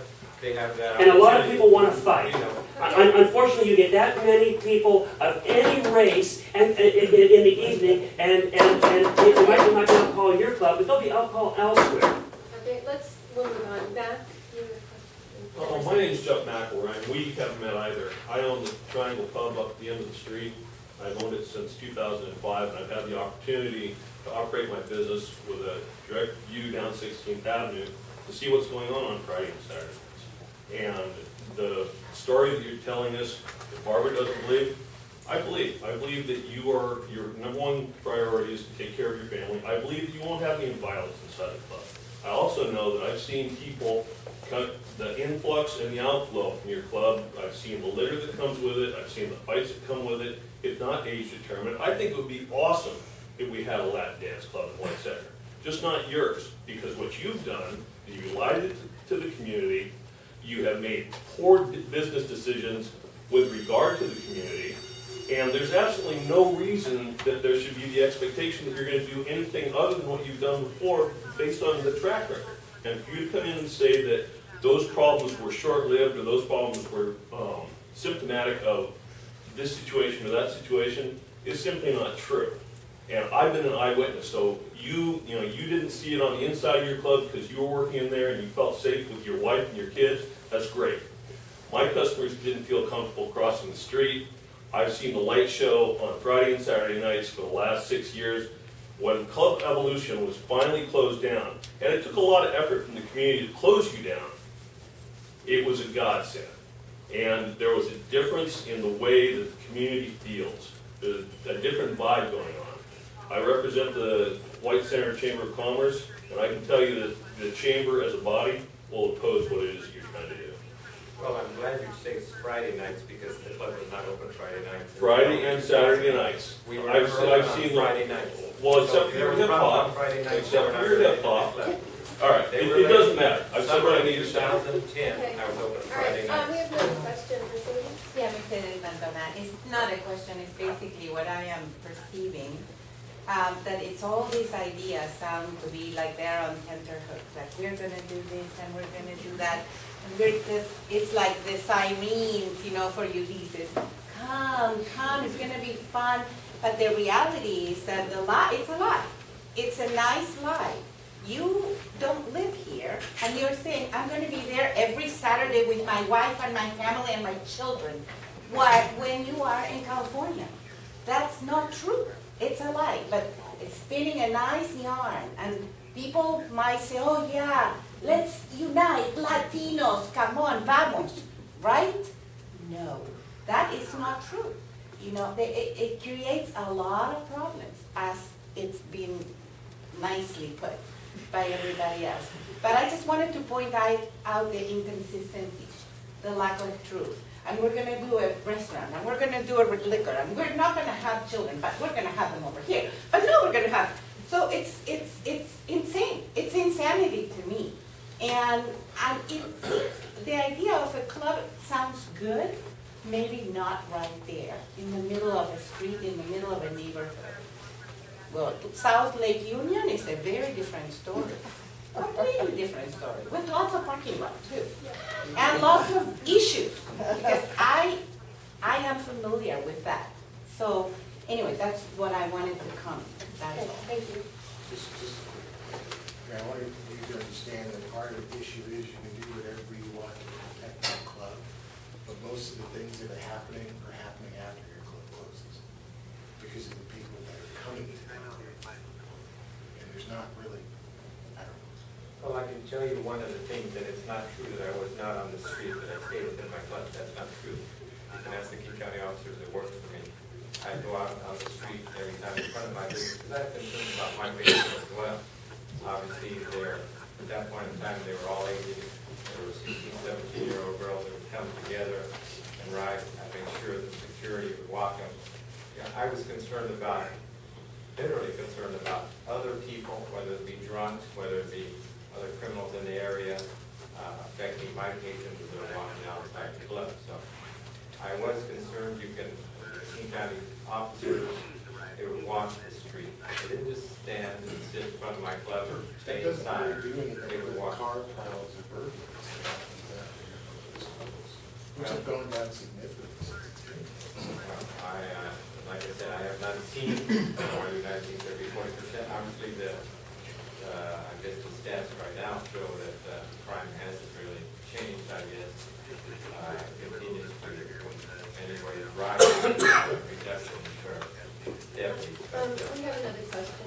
I want two things. I want to share two personal experiences with your club with two underage teenagers that were my daughters in 06 and 07 who wanted to patronize your club because they wanted to go and hang out with La Raza and check everything out, right? So the first night they went, you know, I thought, okay, Saturday, you want to go, all the kids are going, okay, go check it out. It's the hip thing, it's the cool thing to do right now. It's popular. The next weekend I let them go, and I thought, you know, I'm going to go check on this place. So I went up, and I stood there, and I stood outside of Stan's adult store right there in the little cubby hole. Watched, it was about 11:30, maybe even earlier. And at that point, you didn't have King County sheriffs there. You had private security. Okay, so you're portraying you always had King County sheriffs there. I don't think that's accurate, is it? I think it was 2003 when I got them on, so they should have been there every Saturday night. Well, I know that they weren't. I know for a fact that they weren't because you had private security there. And I watched a fight of 10 young men roll out of the doors when you had both doors open. And the 4 security you have there back up and watch them and do nothing. And I'm standing there watching, I'm thinking, damn, where are my girls? Because I had 2 of them in there, okay? And then the sirens started coming, the sheriff started coming, and then all of a sudden security started acting like they were going to do something. But until they heard the sirens, they did absolutely nothing, and this brawl broke out in the middle of the street. You called that was a Friday or Saturday night? It was Saturday night. They was there for La Raza, man. So I'm going to tell you what, now hold on. Now the next time I told my girls they came home, you ain't going back there no more, all right? So, you know, Dad, no, it's okay, blah, blah, blah, this and that, you know. So like a month later, I let them go back. And then, you know what happened? I went back up there and watched. And identically, not 10 guys this time, but 3 guys are fighting outside, and your security's doing nothing but smoking cigarettes watching them. The cops came again. Now, all of a sudden, security's wrap them up. So, you know, I mean, you didn't always have King County cops there, and your security that was there wasn't very forceful because these things were happening. So that was the last time I let my kids go there. And then, you know how these are teenagers, right? So as things went on a little bit later, we were talking about they wanted to go back. I'm like, no, you're not going. And then I come to find out that they were telling me that the kids were drinking in the club, they were smoking weed in the club. You know, it was the kick it spot for the teenagers, man. I mean, it really was the kick it spot. And so the picture you're painting, I believe that you might want to get a business going there again and all that. And that's not up to me. But what I'm saying is the story that you're telling. I'm giving you 2 first-hand experiences that I had with your club and underage girls that were there, and I had to draw them out of there. So that's the stories I want to share with you. The other thing is, what about Danny's Club Citrus? What do you have anything to do with Fusion also? Fusion? Yeah. Yeah, I'm the manager of Fusion. Okay, but you didn't mention you had anything to do with Fusion. So what's the history with those two clubs? Fusion, I just became the manager about a month ago. Okay. So there's no problem with it. Okay, so Citrus is not like doesn't have a big history of violence and all that? No. No, there's no trouble there? We've been open up for a year. Okay. Any establishment that has nightclub, there's always going to be a little bit of problems. I understand. That's part of the business. And it's how you deal with the problems that makes the business survive. And that's my problem with Freddie right there, because see, I watched it not be handled. That's my personal experience. I just questioned about your All my club, and I security understand. guards are all SPD trained. They have to have a certificate training, otherwise they can't work for me. Mhm. So every single one is trained by the SPD. Okay. They have to have the training. It's just like they get their health permit. When you start a job, you have to have your health permit within 60 days. So if they start working for me, they have to have their SPD training within 60 days. Okay. So every single security guard that. And then also, if I ever feel like it's getting out of problems, then I start hiring armed security that's staying outside the clubs. Also, along with the King County Sheriff, just so I can have enough security to make sure everything, no problems happen. It just seems like a club where you would have to have that much security and armed security is inviting trouble. This is a neighborhood, you know this, and you don't live here. You're not going to suffer the I live in West Seattle. That's so you live on California, Yeah, I live on right? California. That's so you don't live here. It's not White Center. It's different. It's very different. It's a different world on California. Do you have anything to compare? I mean, your club is not going to have any impact on California near your home. Is that true? I think I live about a mile away. How much closer do you want me to be? Live upstairs. It's not, what happens down here is not going to affect you. We're in California a mile away. That's not going to affect you at all. That club is going to have no impact. It'll have an impact on a checkbook. I wanted to address your issue again. Okay. That's one of the reasons we're going 18 and over. There's a lot of teenage problems. We could not control. I can tell you there was no drinking going on inside the club. I can tell you there was. Well, they were. I can tell you there was as well. Yeah. I We're have not a aware of it. report here from the sheriff that they went into your club at one point and found a lot of people drinking, and they had to, We didn't allow, we checked. I mean, there's a lot well, of you might liquor not have bottles we allowed took it, away but it from was people at going the door. on, and they had to empty a lot of liquor bottles that were found in the club. Confiscated and destroyed large quantities of liquor. This was from Perkins. When was that? October, right? Yeah, Yeah, October 30th. Yeah, I'm aware of that because on that particular date, I leased the premises. I can show you the lease to another promoter who did a specific big dance that night. Part of the lease was he was supposed to have the proper licenses if he was going to serve liquor. He told me he had the proper licenses, and I was informed the next day that Okay, he but did not have the proper the licenses. issue is that you're doing this again, and we're going to go back to the same issue. No, it's not the same issue. We're eliminating 18 and over. Okay, we have another question now. Go ahead, Jim. I have several questions. All your back taxes paid? Back taxes, we're paying those, they're almost all paid, yes. They're not paid off yet? Not really. You owed them for what, 5 years? No. That's what the If you're- King County Well, not authority really, would because owe. if you go beyond 3 years, you go into foreclosure on back taxes. I know, that's why we couldn't figure it out. About 5 years. Right now, How it's a many year and a half. patrons will be allowed in your club? How many patrons? That will be up to the fire marshals who will determine occupancy. That's And how if there's many. a sprinkler system included, how many more will that increase the capacity? That will be dependent on the fire marshals who determine the capacity of the building. I see, this is smooth the doctors, when I first met you back, when you met with a group of us I over at guess the you probably ask the CBS. fire marshals if they're not in charge of capacity occupancy. Rebecca, you The weed and seed, the reason the problems decreased in this area is because of weed and seed. There was a concerted effort by a whole bunch of us in this area, including the Sheriff's Department and the King County, the Seattle Sheriff's Department. That's why the crime reduced in this area. It's back up now because we don't have that anymore, okay? During that time, I had 3 officers who we worked with as well. Why didn't you have the fire sprinkler system hooked up last year when you had it installed? Finances and going through this. Put the meter in from City of Seattle, for them to literally come in, put a meter 5 feet away from your building, $24,800. I understand that. To put 1 meter in. And you've already explained the liquor citation that you said you didn't have, but you may not have it as your own self. I understand that. That's not a liquor citation I have. No, I understand. The person. Okay. And has, let's see, anything kind of sheriff's agreed, I guess you already answered that, or nobody's answered that, really, what And on the June 18th of this year, you said you reported heard gunshots. Did you report those to 911? At 4 a.m.? No, I was surprised that there was no response. Why didn't you do that? It's 4 a.m., I was pretty... I don't care. We're told to do it anytime, 24 hours a day. The sheriff just told us again today to do that. I'm glad, actually... It was So how can that report be verified if you did not report it? Maybe if you lived in downtown White Center where I live within blocks. I hear gunshots. I hear all kinds of stuff going on down there. We have one more question. Did you find a gunfight on Tuesday in front of the club down there? Yes. Did you hear that? Yes. Okay, I'm glad you did. This is regarding the sprinkler system, and maybe Jim Shannon can help answer this question.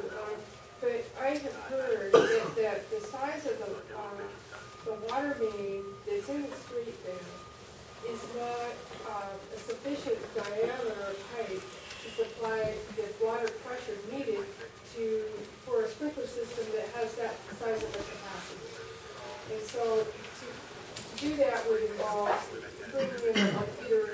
bringing in a larger main and a great deal of expense to the utility and taxpayers, or to have a sprinkler system that has inadequate pressure to handle a fire in an establishment that is packed with nightclubbers, leading to a really bad situation. King County is responsible for issuing the sprinkler permit, the infrastructure, piping, things for the actual permit. Seattle Public Utilities, those the water rights to the water along the sidewalk, are the ones that put in the meter supplying the water. And we coordinating with them to make sure that they get the proper permits from Seattle Public Utilities to feed the system that we issue the sprinkler permit, and that will be inspected once it's connected. And tested. As background, the engineers who designed, the engineering companies designed the interior sprinklers indicated probably a 2-inch connection would be enough, though they decided to connect to the 4-inch water main with the 4-inch water line that is on my side of the building. They said 2 inches was probably enough, but they're going to connect to 4. For whatever reason, if something was wrong, there's a 6-inch water line on the other side of the street. Any expense in terms of putting in that piping is not at taxpayer expense, it's a property owner expense. As I indicated, proposal from the Seattle Water Department to put that meter in literally 5 feet from my building is $24,800 or some dollars. That's the building owner. We'll take a few more questions. Jesse? Yeah. My name is Jesse, and I opened a business across the street from you. It's called Company. It's a restaurant bar. Weekend nights I'm open until 2 a.m. There's a lot of people here whose memory goes back a lot further than mine. I was building my place for a long time. I definitely saw activity. I saw the streets flooded with people. I think we've seen that having off-duty officers as your security does not really control gang activity in the area. And I understand that 18 plus will control some of that. I also know that 18-year-olds are adults, and they're also teenagers, and they're also going to be drinking in their cars. If you get a sprinkler system and your capacity is likely to double, I guess my question is, having off-duty officers, is that your sole method of controlling the crowds in parking lots and on the streets during the time you're open and after you close? No, and I think Danny could address that. He, as I indicated, will be the operating manager. He will hire the security. He's going to get trained security. He has experience with that. I guess. Yeah, he's smart. trained and qualified security within the building, as well as King County officers as well. I envision a parking lot scene, like, you know, any type of venue that has a capacity that goes beyond 400 or 500 people, where, you know, that's going to be a scene in and of itself. And as a club owner, the people are going to see, will that be part of your responsibility? Obviously, I think part of the plan, obviously, if we can provide adequate parking, safe parking, obviously, I'll take to come to your club. If you can't park somewhere, be safe, we're not going to come back to your club. So obviously, that's something we will be addressing as well. As I indicated even in the past, I had concerns about my patrons leaving at night, because it's not just my patrons causing problems on the streets of White Center, but we'll be addressing those. I think actually Danny will be in charge. I don't know if you have anything else. Yeah, we're more in charge of running the security team, making sure we do parking lot sweeps at the end of the night, picking up any, you know, garbage and stuff like that, making sure our security guards, at the end of the night, they're always required to do parking lot sweeps, making sure any garbage comes down, pick it up, make the area look good. We're gonna start moving on really quickly, so. One quick question. Yeah. Can you it doesn't make any sense you're going to make any money. I mean, this looks like a loser. If you look at your money, I was going to ask the question, what's your weekly gross revenue estimate? I don't think I want that answer, but as I start just doing some mental math here, I don't see that this seems like it's such a losing. Forget what the community wants. I don't live in this community, so I'm not speaking to the community. But just as a business person, I just don't have any clue how you can treat this as nothing but money. So I don't need an answer for that question, please. Don't, in deference to time.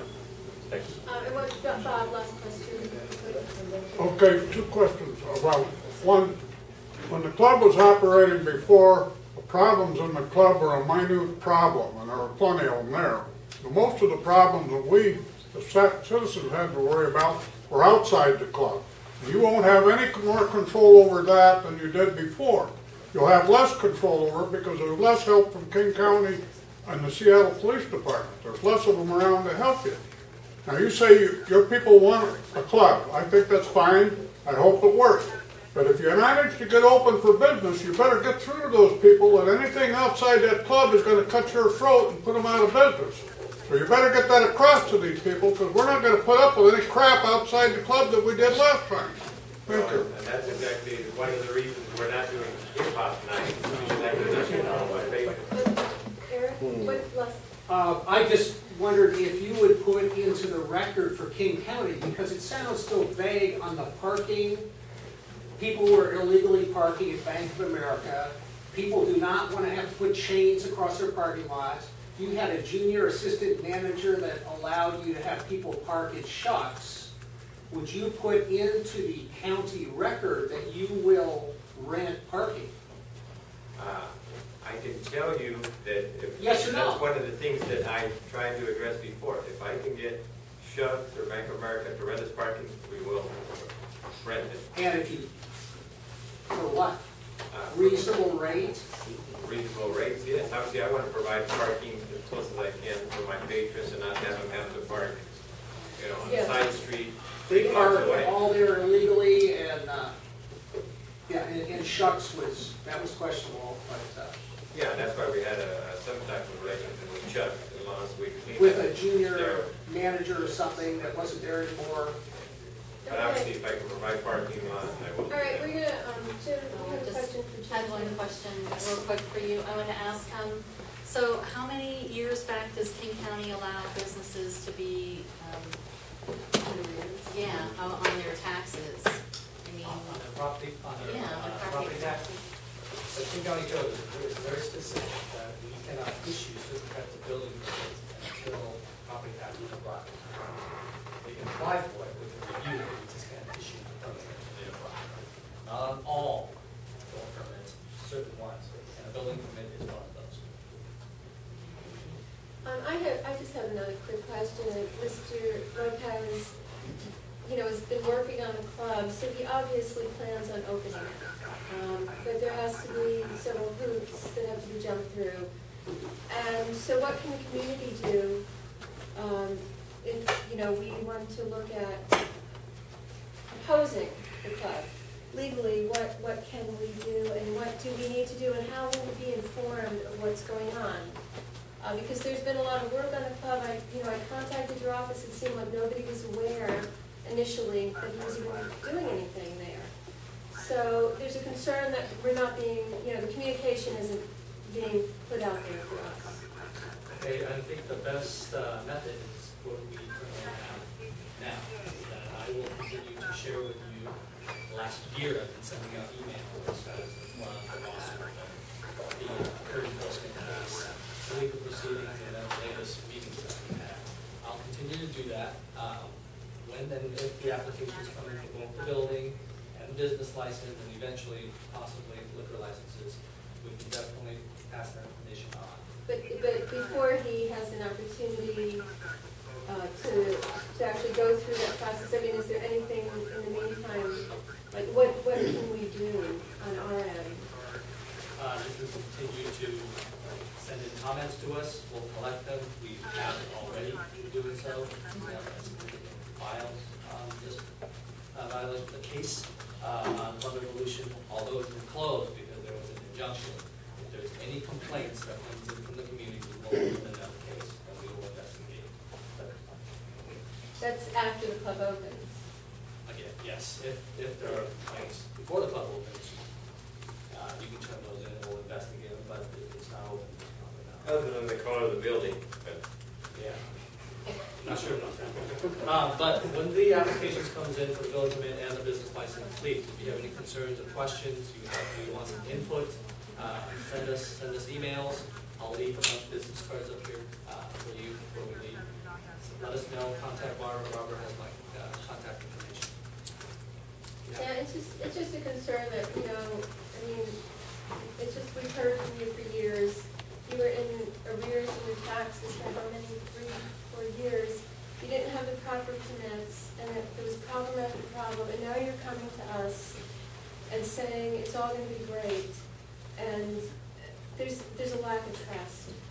And we don't know what your real plans are, and you've never really been honest with us as a community. This is our community. And I can say that. I live here, I intended on living here for a long time, we all live here. We have some new businesses here that we want to see flourish. And we don't want to go back. I know you like to say, and you've said it many times before, this was the Wild West, and you helped clean it up, but I never saw that from you. So, we have some real issues.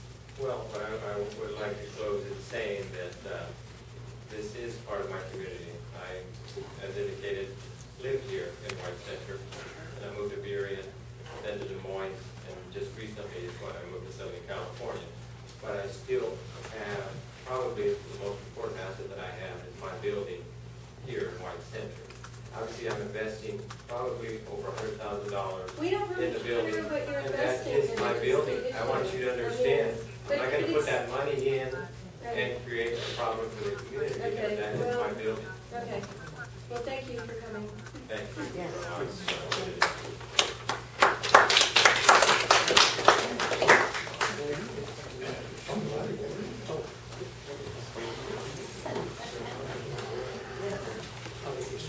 Okay. Yeah, we're moving on. Treasurer's report. Okay, looking at the agenda, there's no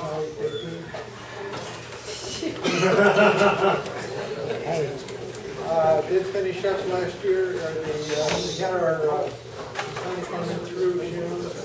Okay, excuse me, we're still in meeting here. Yeah, our funding ran through the end of June, $1,200, paid out, election supplies, graffiti remover, outreach, dedication to Steve Cox Memorial, and also some funding for Lake Hicks Barbecue. Another $1,200 we gave this back to the county, $35.30. We couldn't spend the last little bit. Too late, money's gone. We were working on county deficit. Did Vaughn have to leave or is it chair? He's outside talking. Okay, and then we have corresponding secretary's report. There is no. Oh, great. Very good, thank you. Oh, I stand corrected. Stephen is really the report. Oh, right, of course. Oh, that distinction was not made. Well, you better look at this bylaws. Let's see, it's the passed out to all members there, the Viola Garden celebration on July 29th.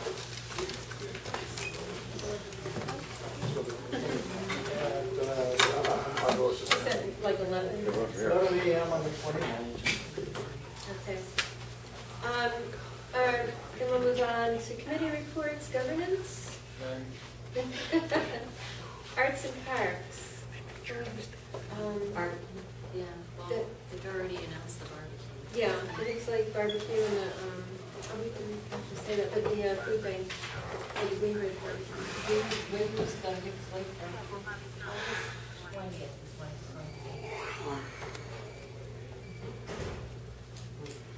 We have public safety. Anything to report? Yeah, we did, right? Housing and human services. Yeah. Public outreach. I would like to take this time to thank Sonia's here and her husband Bill from the Skyway West Hill UAC. And Sonia, I gave everybody a copy of the letter that Sonia wrote advocating for our storefront deputy, and we really appreciate that. Thank you very much. And I just